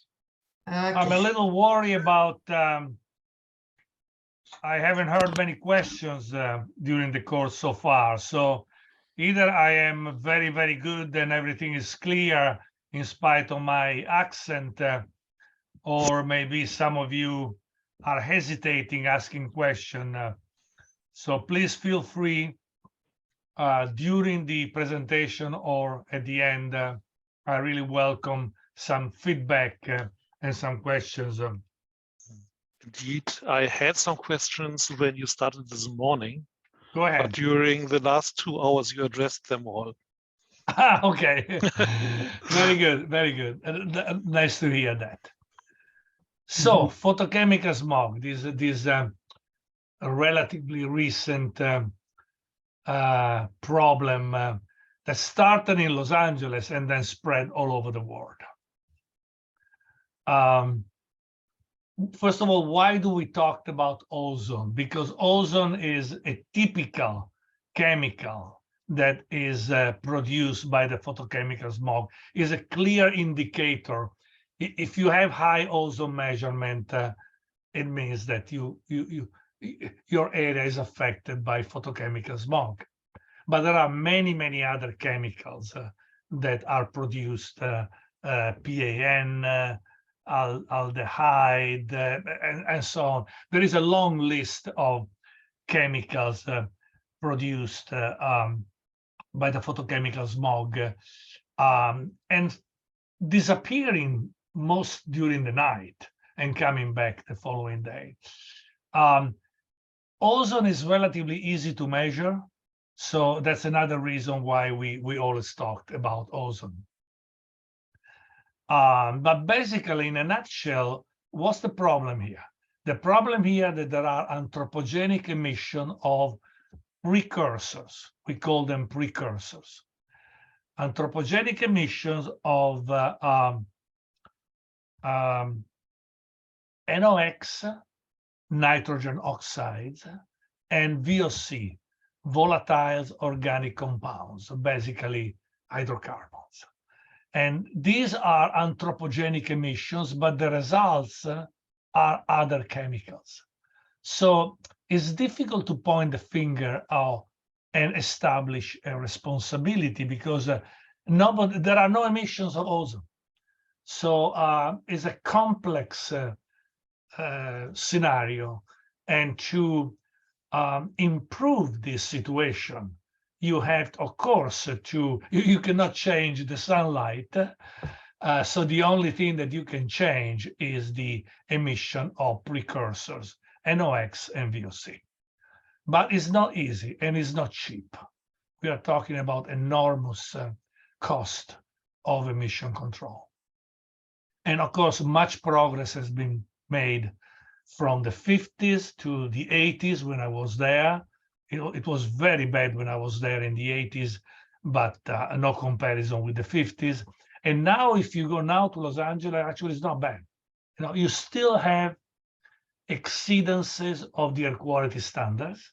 So the situation is not perfect, but still is much better than what used to be when I was there 30, 35 years ago. Okay, so conceptually it's relatively simple. NOx, VOC, sunlight.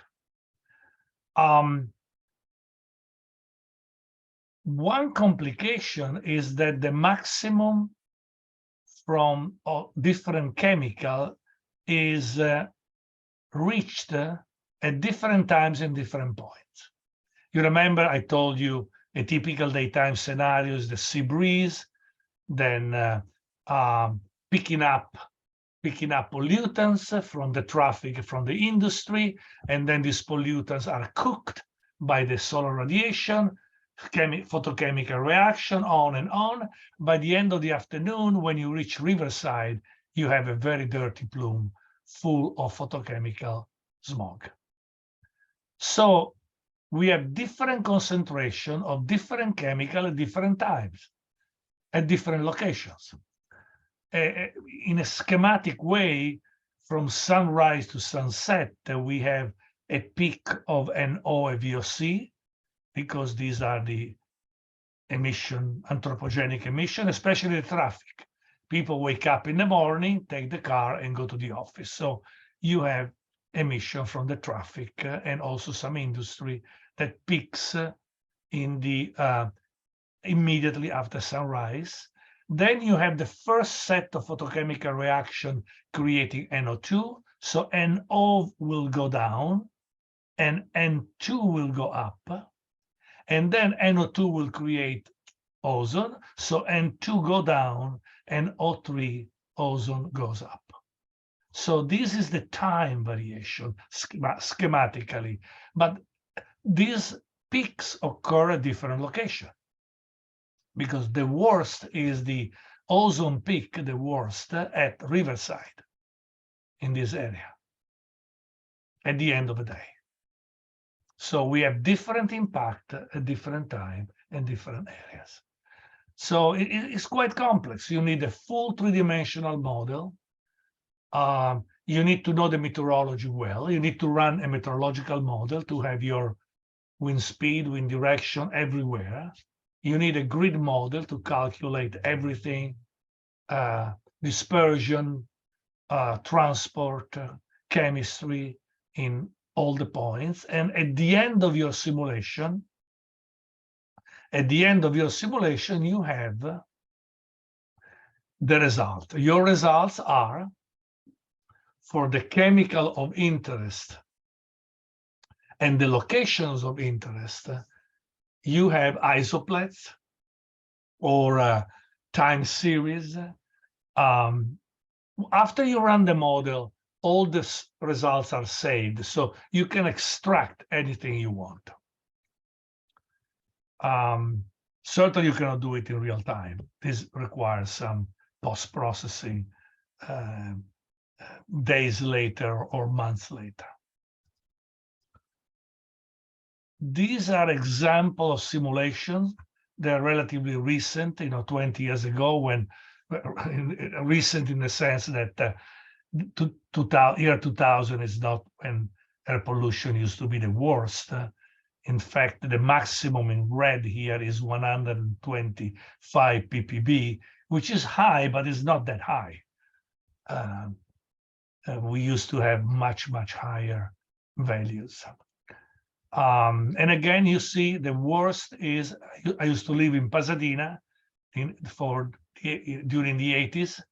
So the worst is from Pasadena to Ontario to San Bernardino, Riverside. That because of the dynamics of the flow. If you live near the ocean, it's still good because the ocean will always send clean air. There may be some background pollution, but very little. So if you live at Palos Verdes, very expensive real estate here, or in Long Beach or Huntington Beach, you will have clean air during the entire day.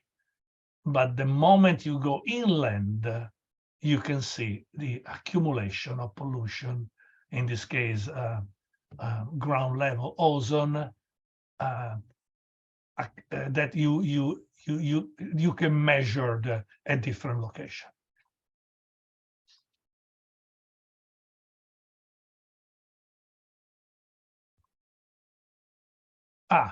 Something important. You remember we talked about the stratospheric ozone versus the tropospheric ozone. The first one is in the stratosphere above 15, 20 kilometers above the ground, and is created by natural reaction and is very beneficial because this stratospheric ozone is absorbing dangerous ultraviolet sunlight that otherwise will go through. So this ozone creation is good, but the smog ozone, let's call it, in the tropospheric ozone, just in the first kilometers above the ground, it's what we call ground level ozone, is the bad ozone, and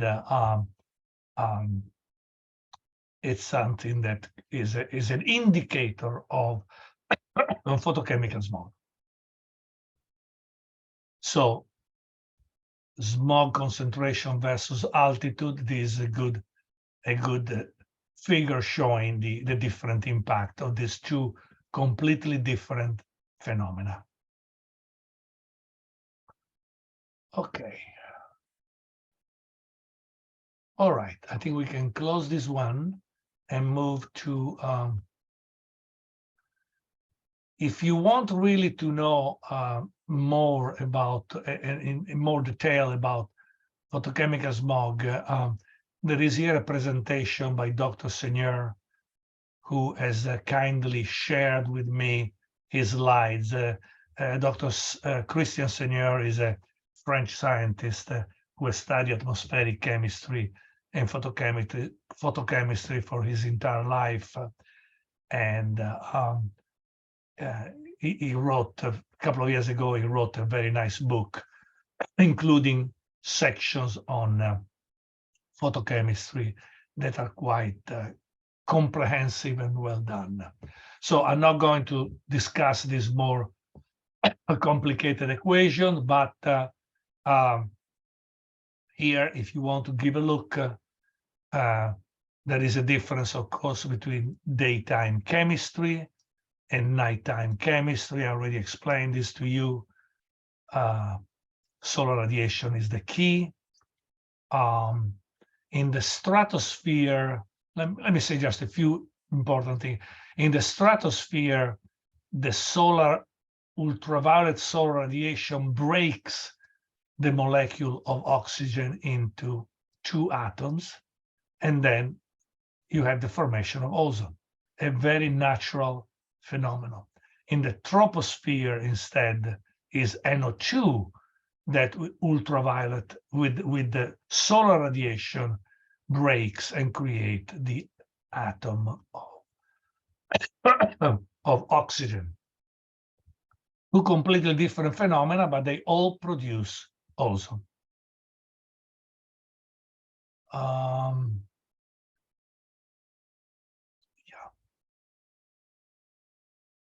Oh yeah, this is important.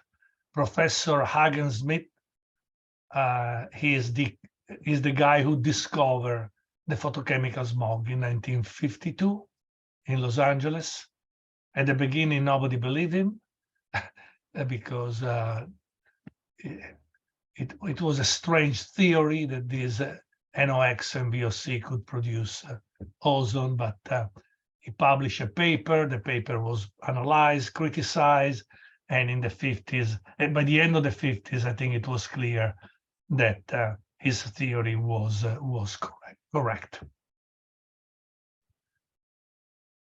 Okay, yeah, I'm not going to go into the details, but you have them here if you want. There is a web page dedicated to Dr. Hagen-Smith in the California Air Resources Board, and there are more information about what he has done. Is really a pioneer in the study of atmospheric chemistry.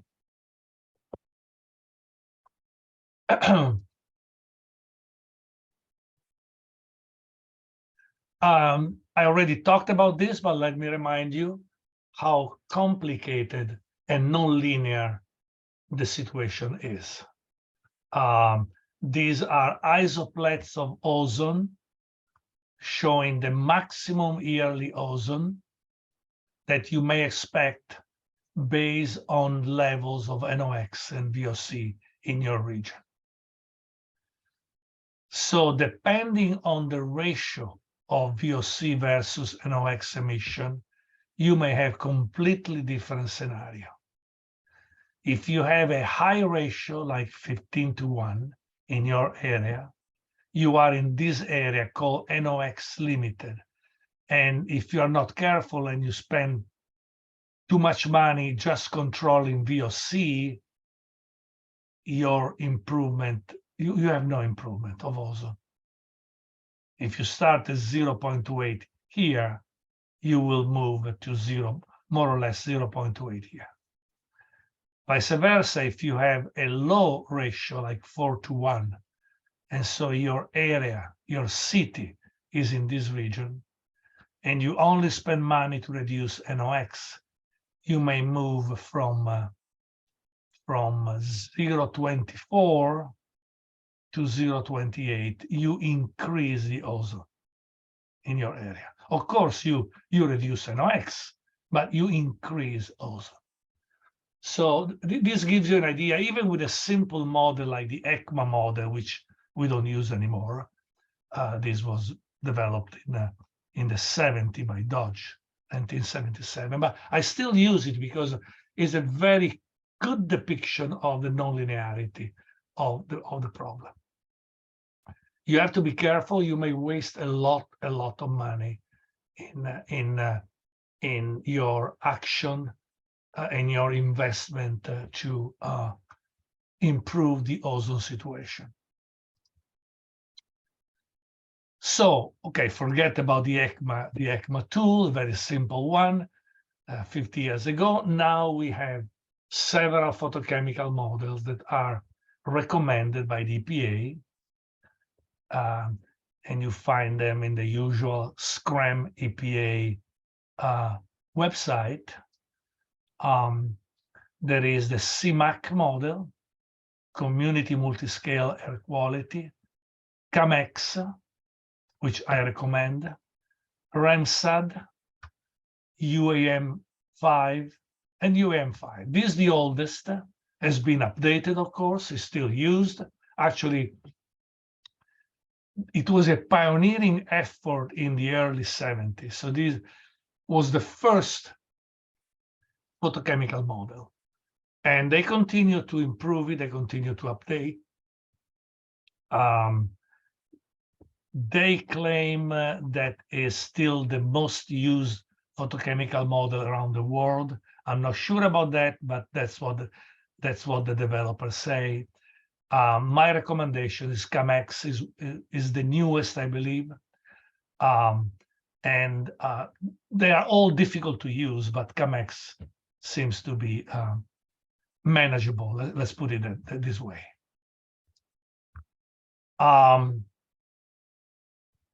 Let's just spend a few minutes one by one. This is CMAC. This is the most comprehensive approach in air pollution. And very complex, very elaborated, but very comprehensive.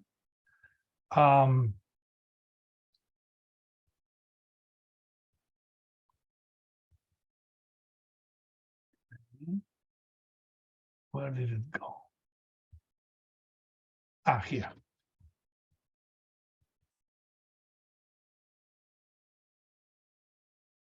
If you see, this is a picture representing the goal of CMAC. And the project is still under development. The software is constantly improved, but they want to include everything.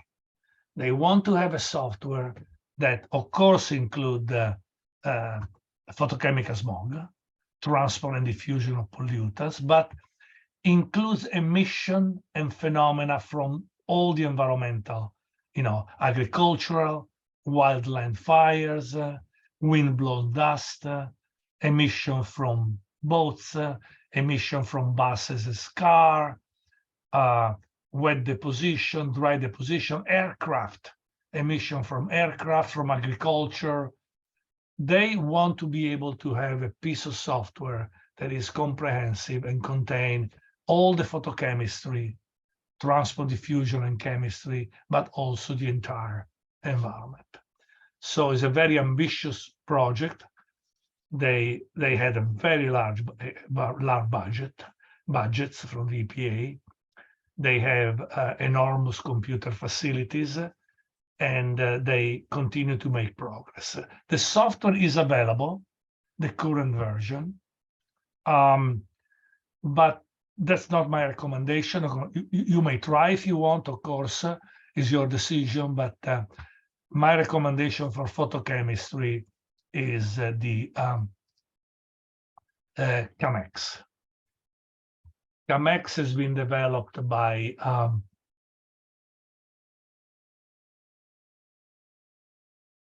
the page cannot be displayed. Why that?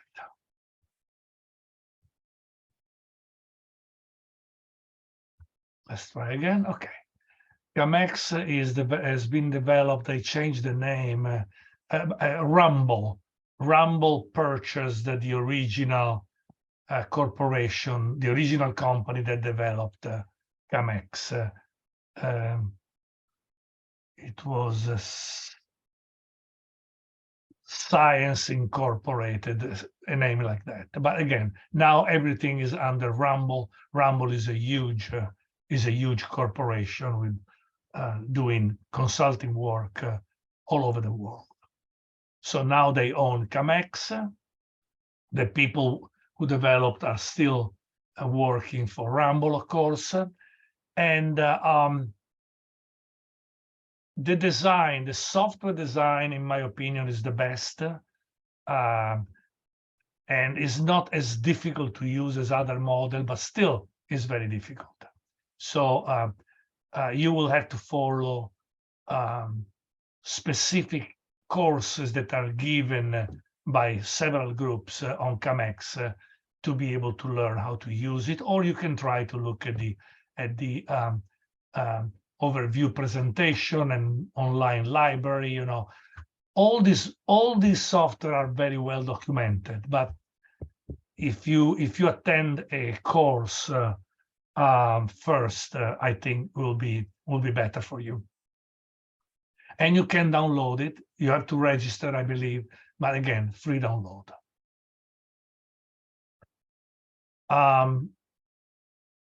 REMSAD. I don't know very much about REMSAD. I never used it, but it is recommended by the EPA, at least accepted, is in the list of the model. Is a regional modeling system just focusing on photochemistry.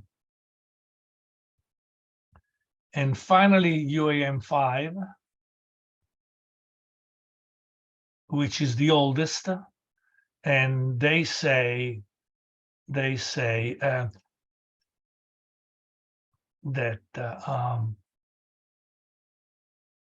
is the most widely used photochemical quality model in the world today. It's probably true because they were the first to distribute the code. So they have a version available, maybe old version used around the world. I'm not sure, but it's probably true. Okay, so these photochemical models are solving all the equations for simulating transport, diffusion, deposition, meteorology, chemistry, photochemistry, is everything there.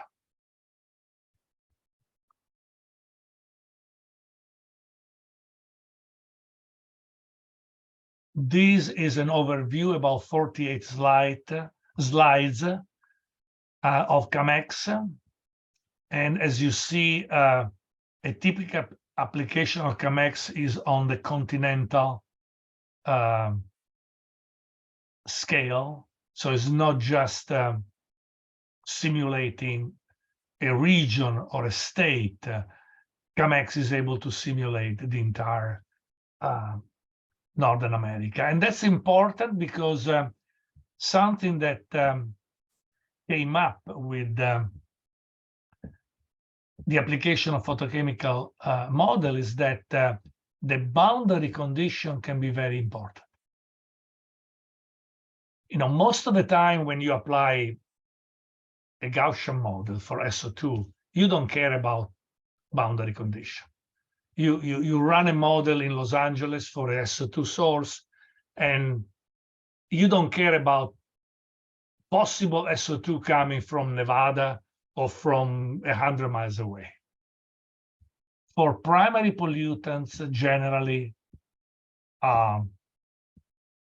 there may be a background that you may take into account, but distant pollutants coming from 100 miles away generally is not a problem. With photochemical smog, this is a very, very big problem, especially here in the Northeast, or maybe even countries like Belgium, Holland, small countries that may run a photochemicals model for Belgium, for example, or for New Hampshire here. And then the model doesn't work. And they struggle with the fact that the model is not able to reproduce the measurement. And then they discover, maybe years later, after spending a lot of time and a lot of money, that the photochemical smog in their small state, like New Hampshire or Belgium, was mostly generated by boundary pollution coming from Holland or coming from New York or coming from nearby emissions. This has happened several times, especially for small area where the the smog coming from the boundary of the state is more important than the pollution generated by the sources inside the state. So, in the United States, the states are semi-independent. So each state has its own program to reduce air pollution and to meet the air quality standard. So how can you do that when most of your pollution is coming from your neighbors? How can you do your work of protecting your population when your own sources are not the cause of the photochemical smog in your state? So photochemical smog often requires a large-scale approach in which you include everything, especially in area like the Northeast. I'm not going to go through this.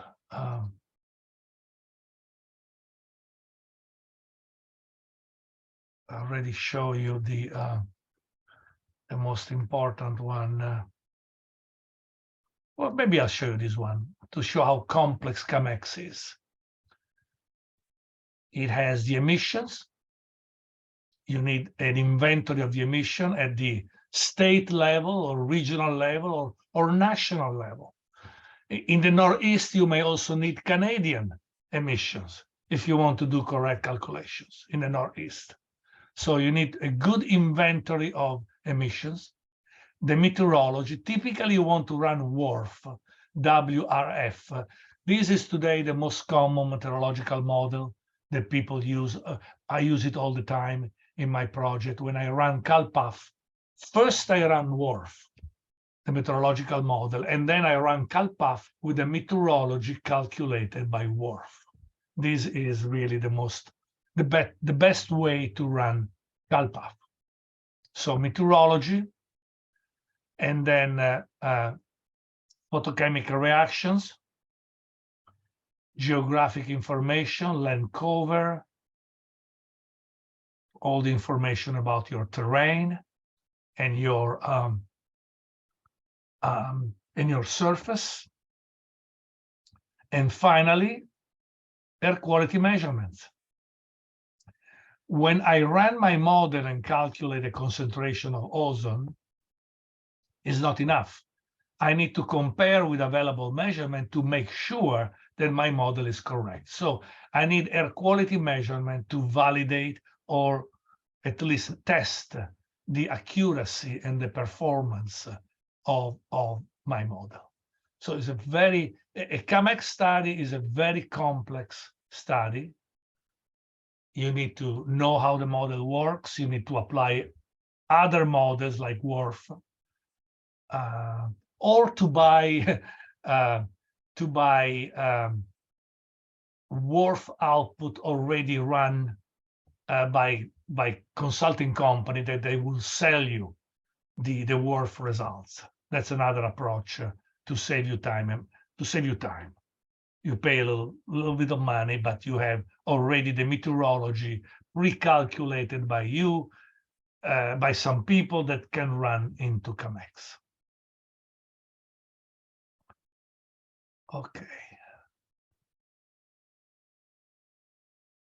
Of course, they have nested grids to optimize the calculations. These are the solutions on every grid. They have all the deposition function for dry and wet deposition. They use algorithm based on resistance. So they use the same equation that we use in electronics for the resistance to calculate the deposition amount. It's just a mathematical trick to use some set of equation to calculate deposition. So don't be surprised of seeing these resistances. It's just idealization of a process.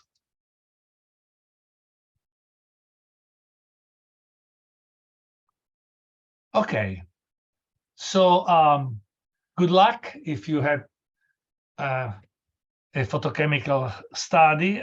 It's going to be a very interesting challenge. Make sure you have time and budget because they are complex studies. Of course, you may hire a consulting company to help you or to do the entire work for you. There are many consulting companies that are specialized in all sorts of air pollution modeling application. My specialty is more transport and diffusion and not real photochemistry, but there are many companies that will do it for you. Time. We started at 8:20. We are supposed to finish at 9:20, so I have another 25 minutes.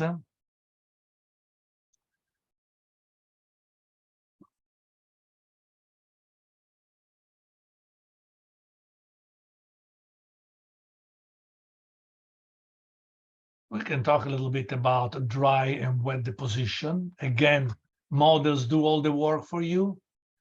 You just need to, understand the basic mechanism and give the model the input data needed by the model to calculate dry and wet deposition.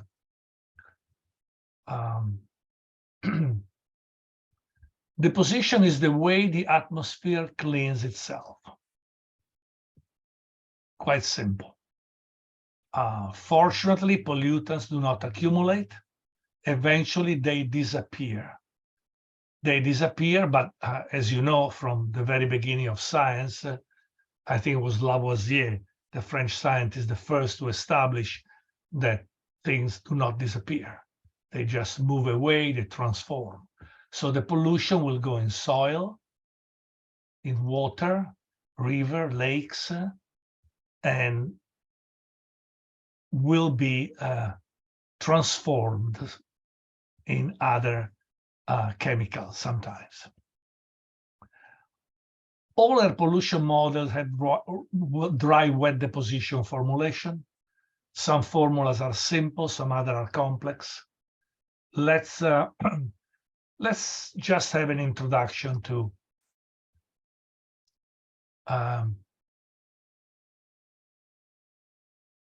I thought it was another one.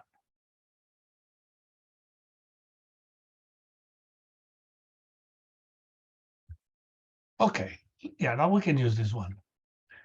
Dry deposition is a phenomenon in which when pollution reaches the ground, it may have physical and chemical interaction with the ground, with the water, with vegetation, with soil, and a fraction of this material will remain trapped, absorbed, deposited on the ground. So there is a flux, there is an atmospheric flux that transfers the pollutant from the atmosphere toward the surface. And this atmospheric flux can be strong or weak, depending on many things. Some pollutants are more likely to interact quickly with the ground and be deposited. There can be different chemical reactivity for gases. For particles, it all depends on the size, the density, and the shape of the particle. And then the surface. The surface can be wet, can have different roughness, different surface area. So all these components determine the flux. So a deposition model is a model that calculates for each chemical and each hour and each location how much is deposited at the ground. And of course, some of what is deposited may be resuspended, which complicates enormously the situation. So in most cases, we assume that after deposition, there is no resuspension in most cases. But there are cases that you cannot do that. For example, I've been working in many agricultural cases in which you spray pesticide, and pesticide are deposited over the ground, but sometimes if 2 hours later there is strong wind, a fraction of this pesticide may be resuspended into the atmosphere and may be deposited in the neighboring fields and damage the agricultural products. So a lot of strange things can happen in the atmosphere, and especially phenomena like pesticide spray and deposition can require special studies. But in general, we assume that there is a flux and everything that is moved from the atmosphere to the soil remains there.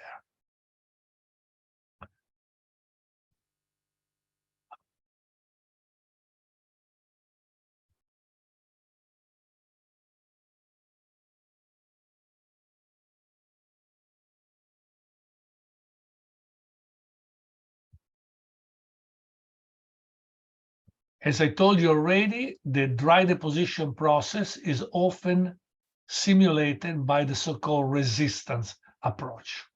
We use equations that are similar to the equation you study in electronics when you study the different components like resistance and other electronic components. So it's just borrowing a mathematical notation from one field to the other. There is no electricity involved here.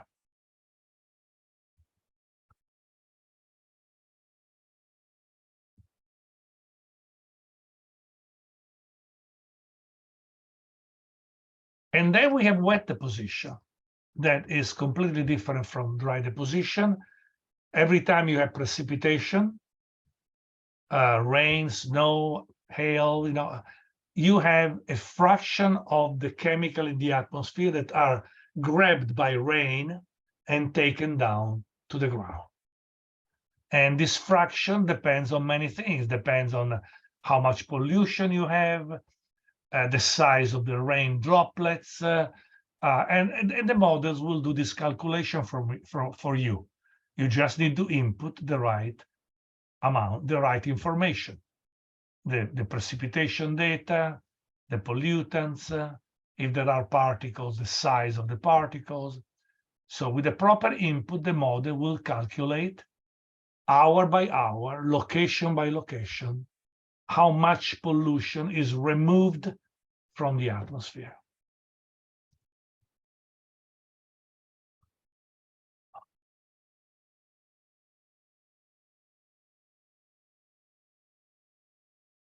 And there are also reactions inside clouds that are very important sometimes. Sometimes in cloud reaction of SO2 are much more powerful than typical chemical reaction of SO2 in a normal atmosphere.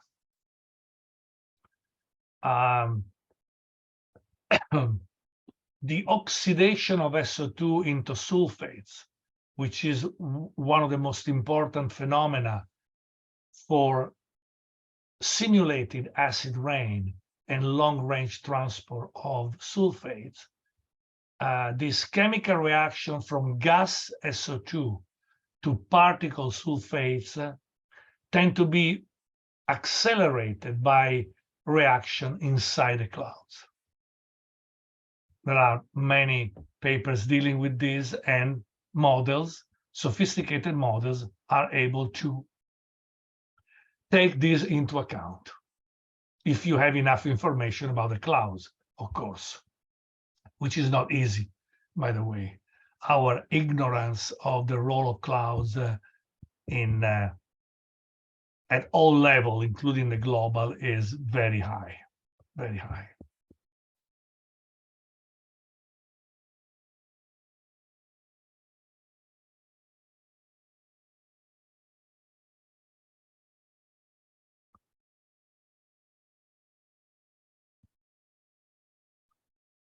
Resuspension is discussed here.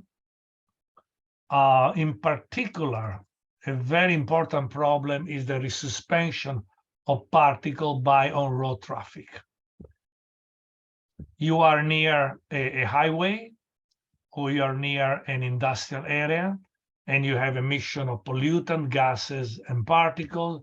They deposit on the ground, and so they are removed from the atmosphere, and all of a sudden, you have a truck passing by, and there is a lot of dust emitted by the truck because of truck emission, diesel emission, and resuspended from the road because of the friction of the wheels of the truck on the road. So every car running on the road, car or truck, will resuspend some dust. Very difficult to calculate, but is important sometimes. So there are formulas available, but it is a very difficult problem.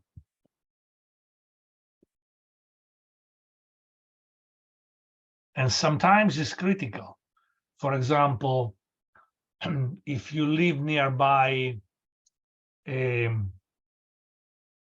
company emitting lead particle, the emission may not be that high. If you calculate the emission from the stack of lead and you calculate the impact of these lead particles in the neighborhood, and this, by the way, is a project I'm working now. If you do that, the impact of lead in the residential area nearby may not be that big. But if you include possible resuspension of dust, if you include people touching the ground contaminated by lead over years of emission and deposition, if you include the possibility of children playing in a play field where deposition of dust has accumulated, you may find that the resuspension of this dust, or just the fact that you move around the ground or you excavate, any disturbance of a ground contaminated with lead will produce a resuspension of lead particles that you can inhale. So deposition often is not just a removal of a problem, is a creation of a new problem.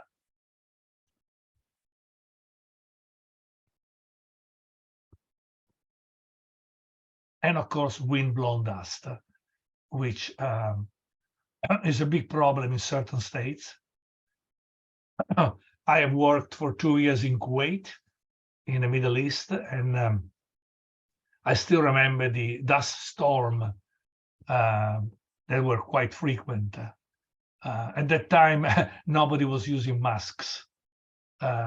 If you go now to the Middle East and there is a dust storm, even a minor one, everybody will have masks, of course. But wind-blown dust can be a problem, even if the dust is natural, without pollutants. Just the fact that you are inhaling dust is a potential cause of health problem.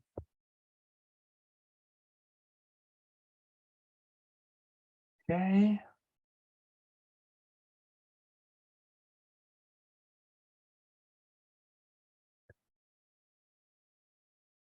If you want to know more about the deposition phenomena, there is a chapter.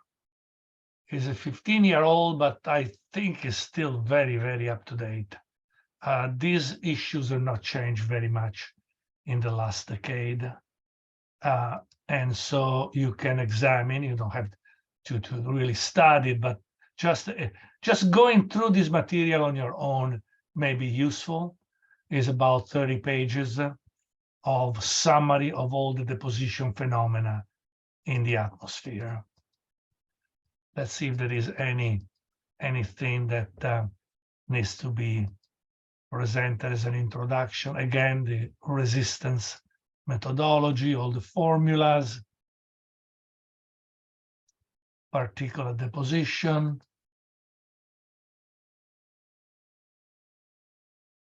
example of monitoring. For gases and particles, monitoring is relatively easy. You have instruments that measure gases, concentration, and other instruments that measure concentration of particulate matter.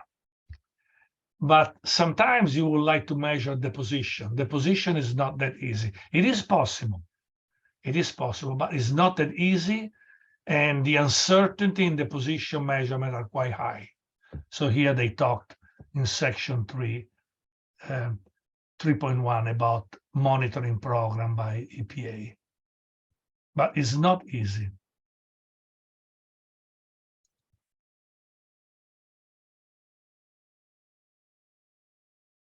These are different models. See, all the models we discussed before, like CMAC and like REMSA, they have deposition subroutine, deposition routine that include all these formulas.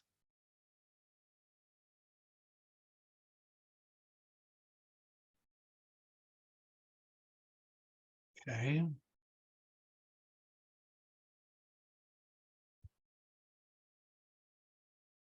Okay, nothing else to mention about deposition.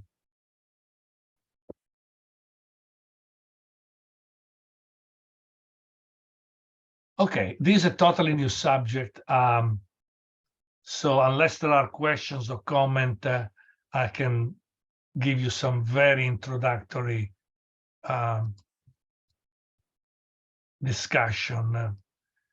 That's the ultimate methodology to simulate atmospheric transport and diffusion, not the chemistry. Chemistry with particle modeling is quite a challenge.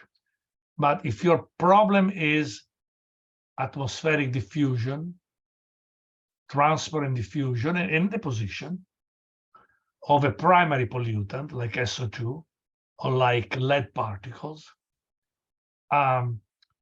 so-called particle model based on Monte Carlo techniques is the most advanced and the most accurate and the most beautiful also from a formal point of view approach. And another big advantage is that when you present the results of your simulation, they look very nice. They look credible. They look high resolution. They look like close to what you expect to see when you simulate air pollution.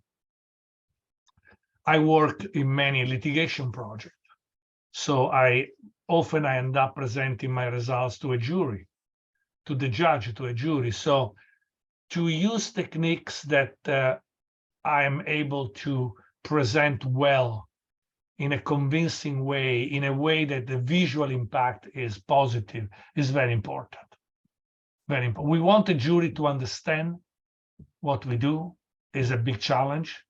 The jury typically does not know these things, so they need to be educated, and sometimes you have very limited time, and so you need to be sure that what you present can be understood and is clear. And particle modeling is really a good tool for that.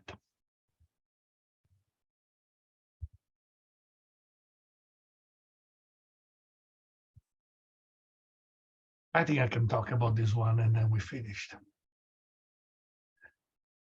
Particle modeling simulates air pollution by a series of fictitious moving points or particles. These particles have nothing to do with the particles we discussed until a minute ago.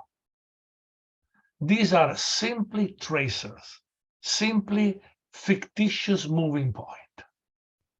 But we call them particles because they look like particles. And, we started with a Gaussian plume model, one plume, one equation. Then we moved to the puff model, hundreds of puffs, and each one of its own equation.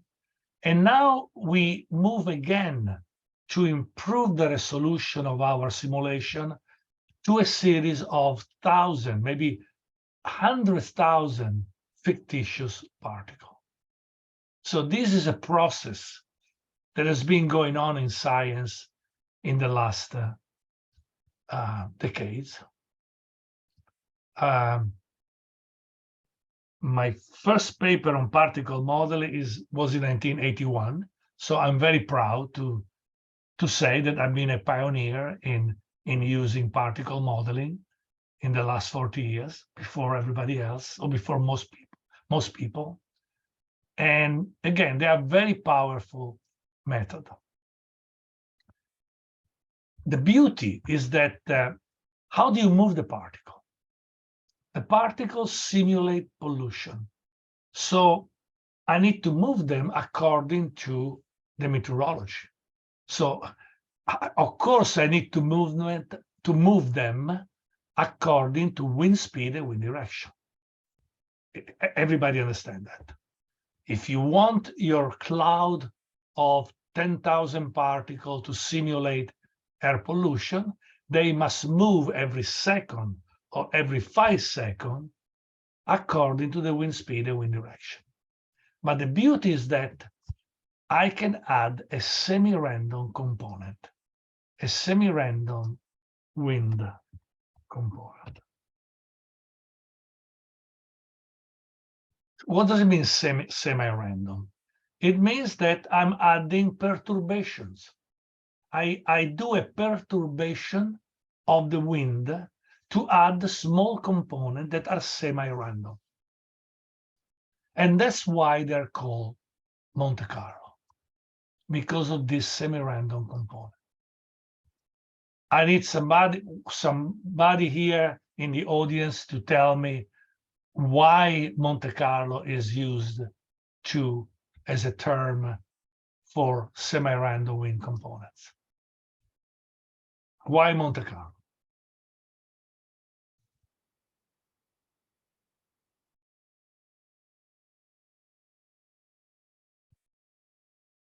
Do we have any gambler in the audience? Anybody who likes to go to Las Vegas and play, or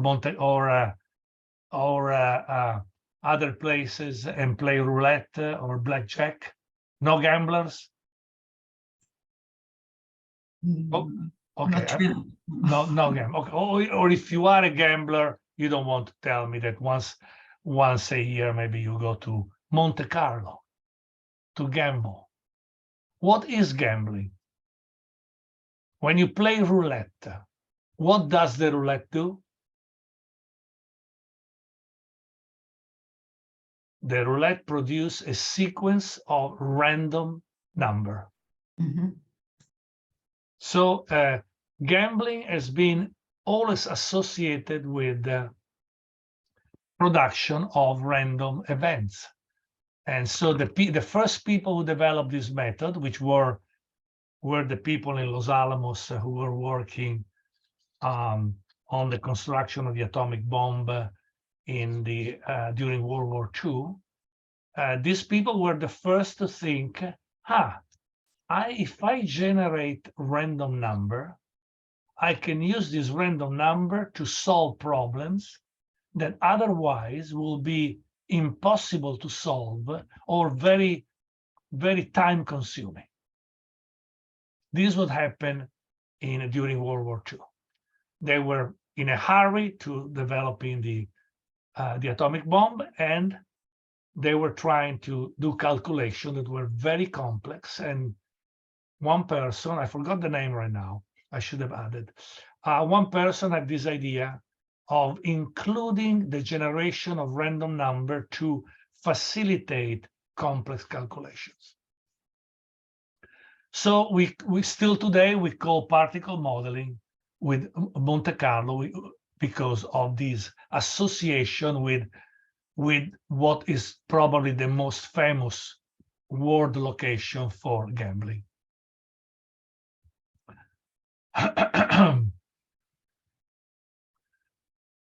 Okay, I think I can interrupt here the second lesson.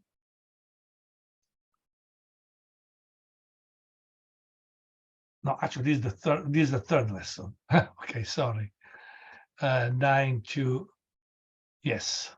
Okay, so we will reconvene at 9:30 for either discussion, support, whatever you want, or you can tell me about your project, you can tell me about yourself, you can tell me about how in the future you want to utilize the information you've learned so far, or we can continue with Monte Carlo particle modeling. We will decide at 9:20. Thank you. Very good. Let's start for the last 30 minutes of this day 2. Can you hear me well? Yes. Very Yes. good. Yes, Paul. Yes. Thank you. So is there any discussion? Any of you wants to have some discussion in terms of comments or question, or should we go ahead with the material of the course? Well, all the questions I had were addressed by you later, but one question is there. You said you can add random components Yeah. to the movement of particles Yeah. in your model. But these random numbers can't be really random. They must be limited in size and need to have a distribution. Correct. So how do you limit the size? Which is the factor that you use to scale these random numbers? Yeah, good question. In fact, I always use the word semi-random exactly for the reason that you mentioned, that they are not purely random, otherwise things will get out of control. So there are rules. They are random, but there are rules to generate them in a way that makes sense, and especially in a way that reproduces the reality that we see during our tracer experiment. So I will answer your question after presenting a few animation, because that will be easier to discuss that. So so again, let's summarize the problem. You have an emission of air pollution of chemicals from a stack, for example, just to keep things simple. Let's say the usual stack.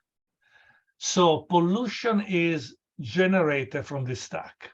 I can have a plume model that simulates this pollution.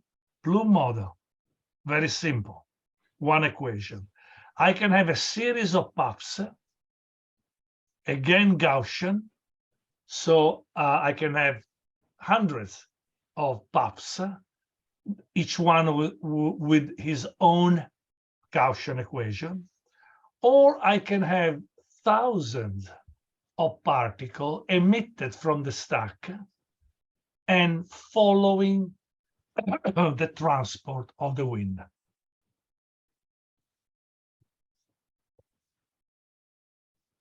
So, of course, the first rule of this particle, they have to follow the wind. Let me show you an animation. I always show this one because I'm very attached to this. This was my first plume, particle plume simulation, particle modeling simulation of a flare emission. And we are talking about almost 25 years ago. So this was my first animation. There is a flare here, and there are the chemicals are simulated by particle. There is a clock here, 5:20, 5:30. I don't think I can expand this, no. So there is a clock, and the plume is changing every minute.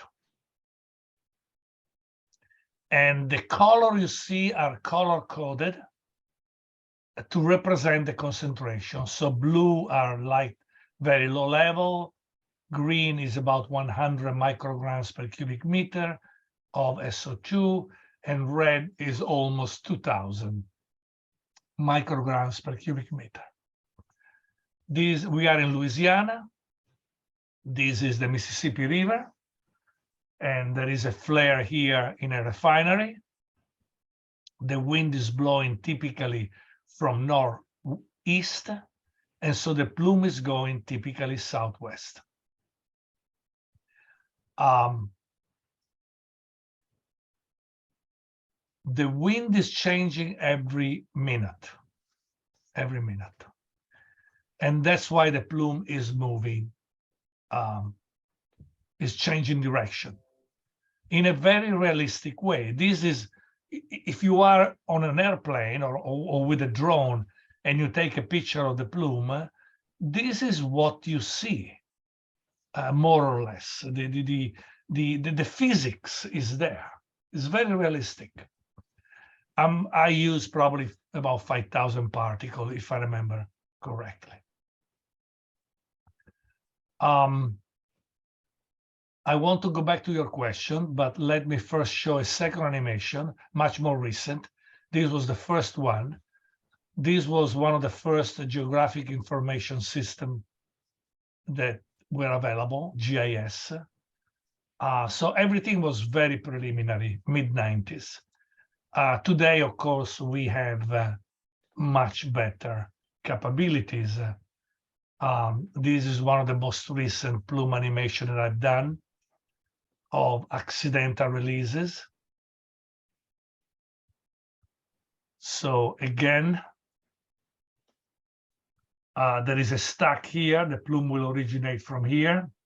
And the color code here is not the concentration, but is the height of each particle simulating the plume. So red is very close to the ground, and green is above 80 meters.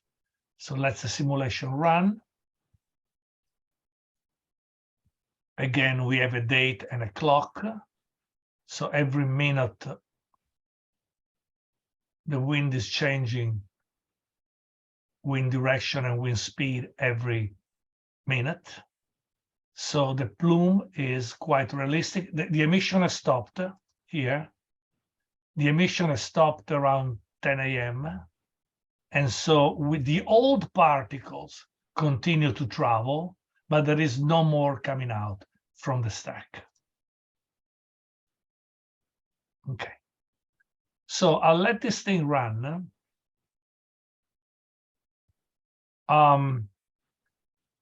And now I'm answering your question. If I move the particles only based on wind speed and wind direction, the particle will move like a line, like a trajectory. You see all this spread of the plume, spread in the horizontal and spread in the vertical. If I only consider wind speed and wind direction, all the particles generated here will follow the previous particle. You are not going to have a plume. You're going to have a line. You're going to have a trajectory. You're going to have a, how do they call them with meteorology?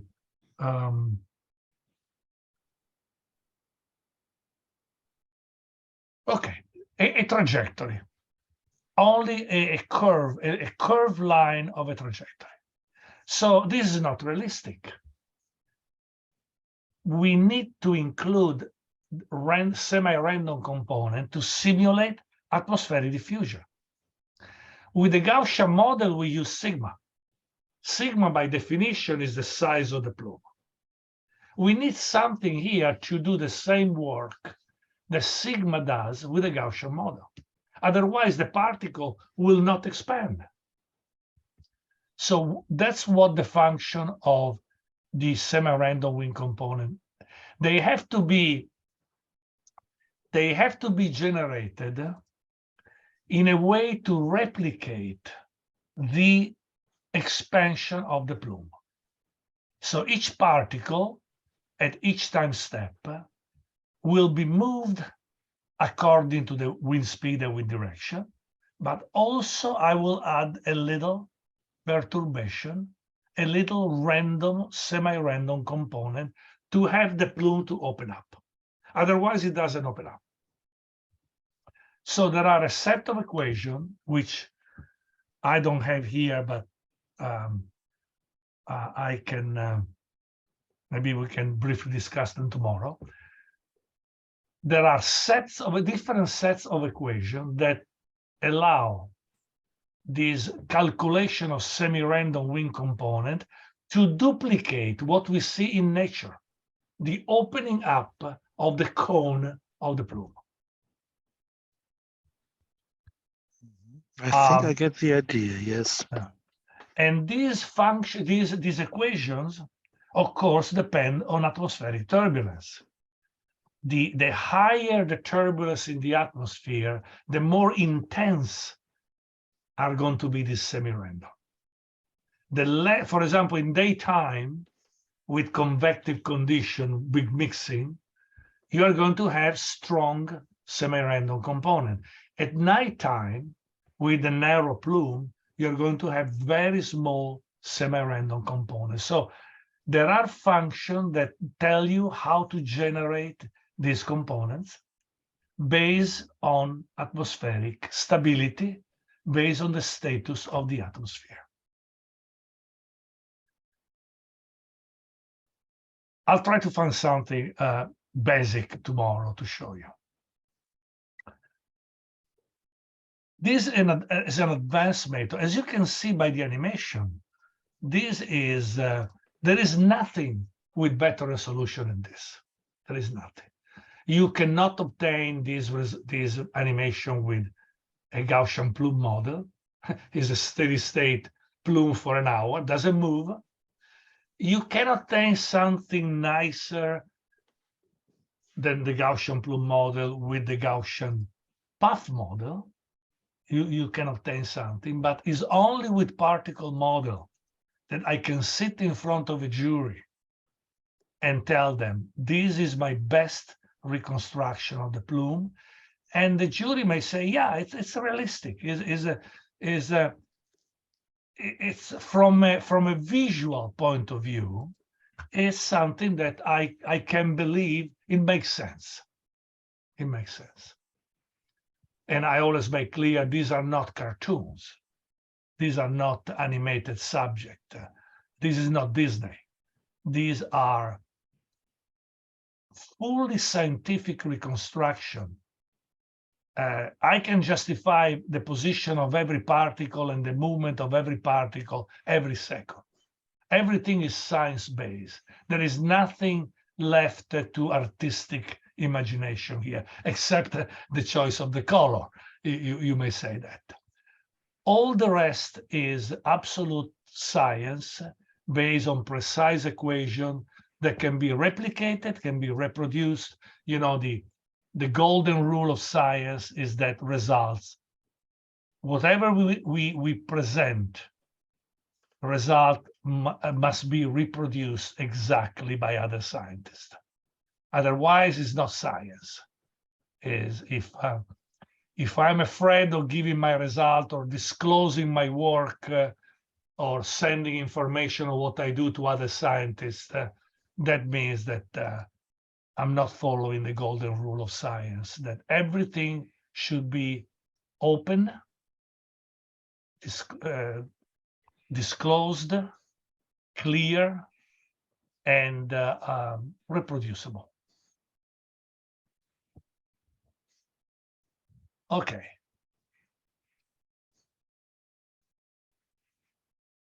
So it is an advanced method, not frequently used.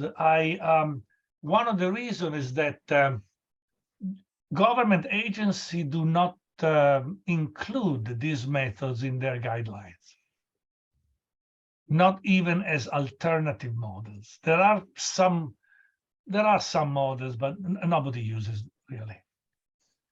It's a very powerful, very good, can be used both short range, like the animation that I just presented, can also be used for long range.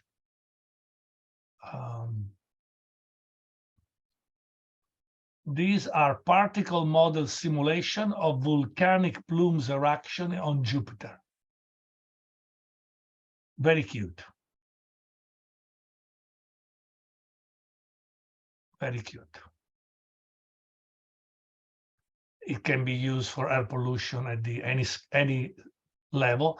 For example, this model has been used to simulate Chernobyl, the plume from the Chernobyl nuclear accident, 1986, if I remember well,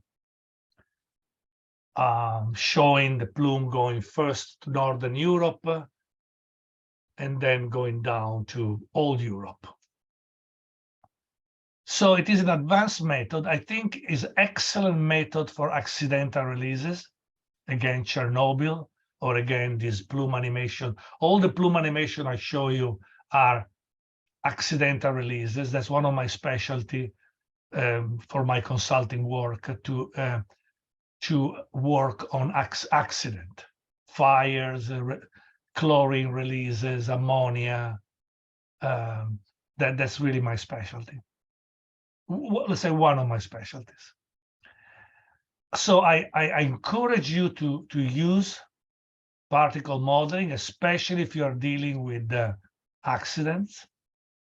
There is no comparison. The resolution and the quality of your work will be much better with particle model for accidental releases. And there is a free model, a model that developed by, I'm one of the co-developers. There are a couple of publications here that you can see, can read, very recent. It's called LabMod. It is distributed by my friends at EnviroWare, people I collaborate constantly. And maybe here I will have the example of how to generate the random number. Haha, the link does not work. They don't give me free access to my paper anymore. Thank you very much.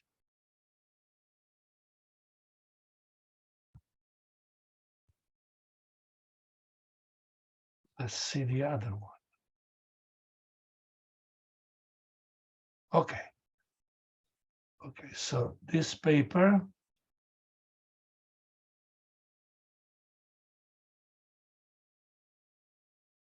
Yeah, these are all the equations, including the generation of random number.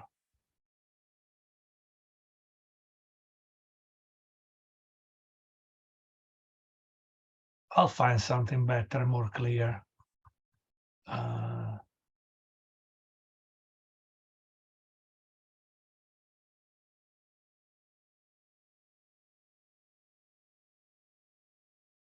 Yeah, I'll find something better. But again, the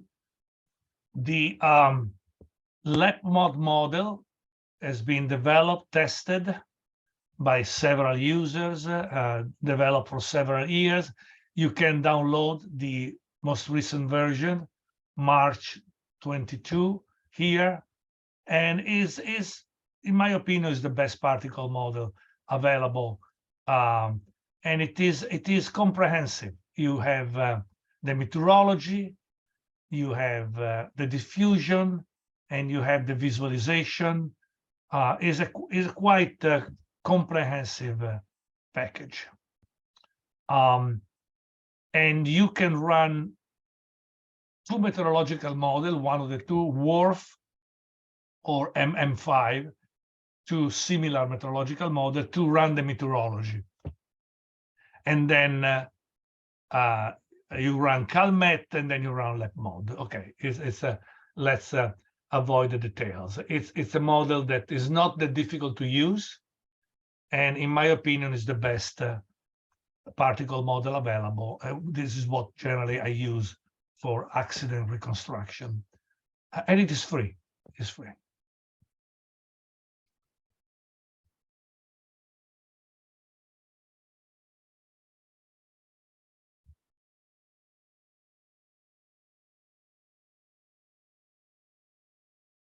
Okay, here we are. These are the Langevin equation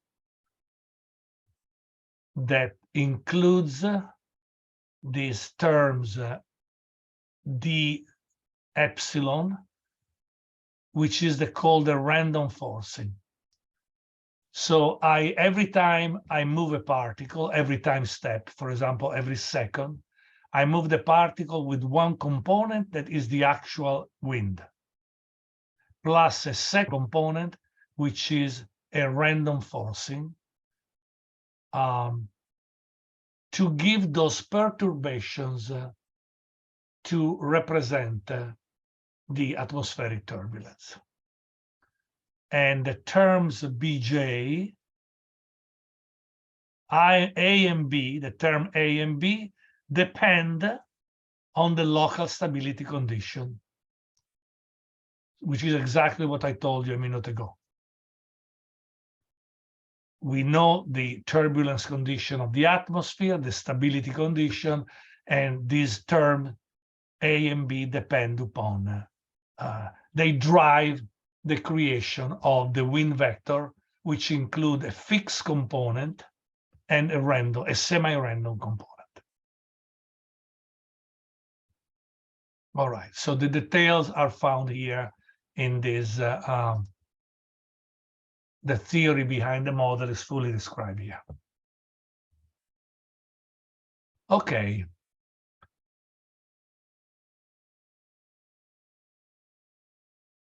All right, I think we finished for today.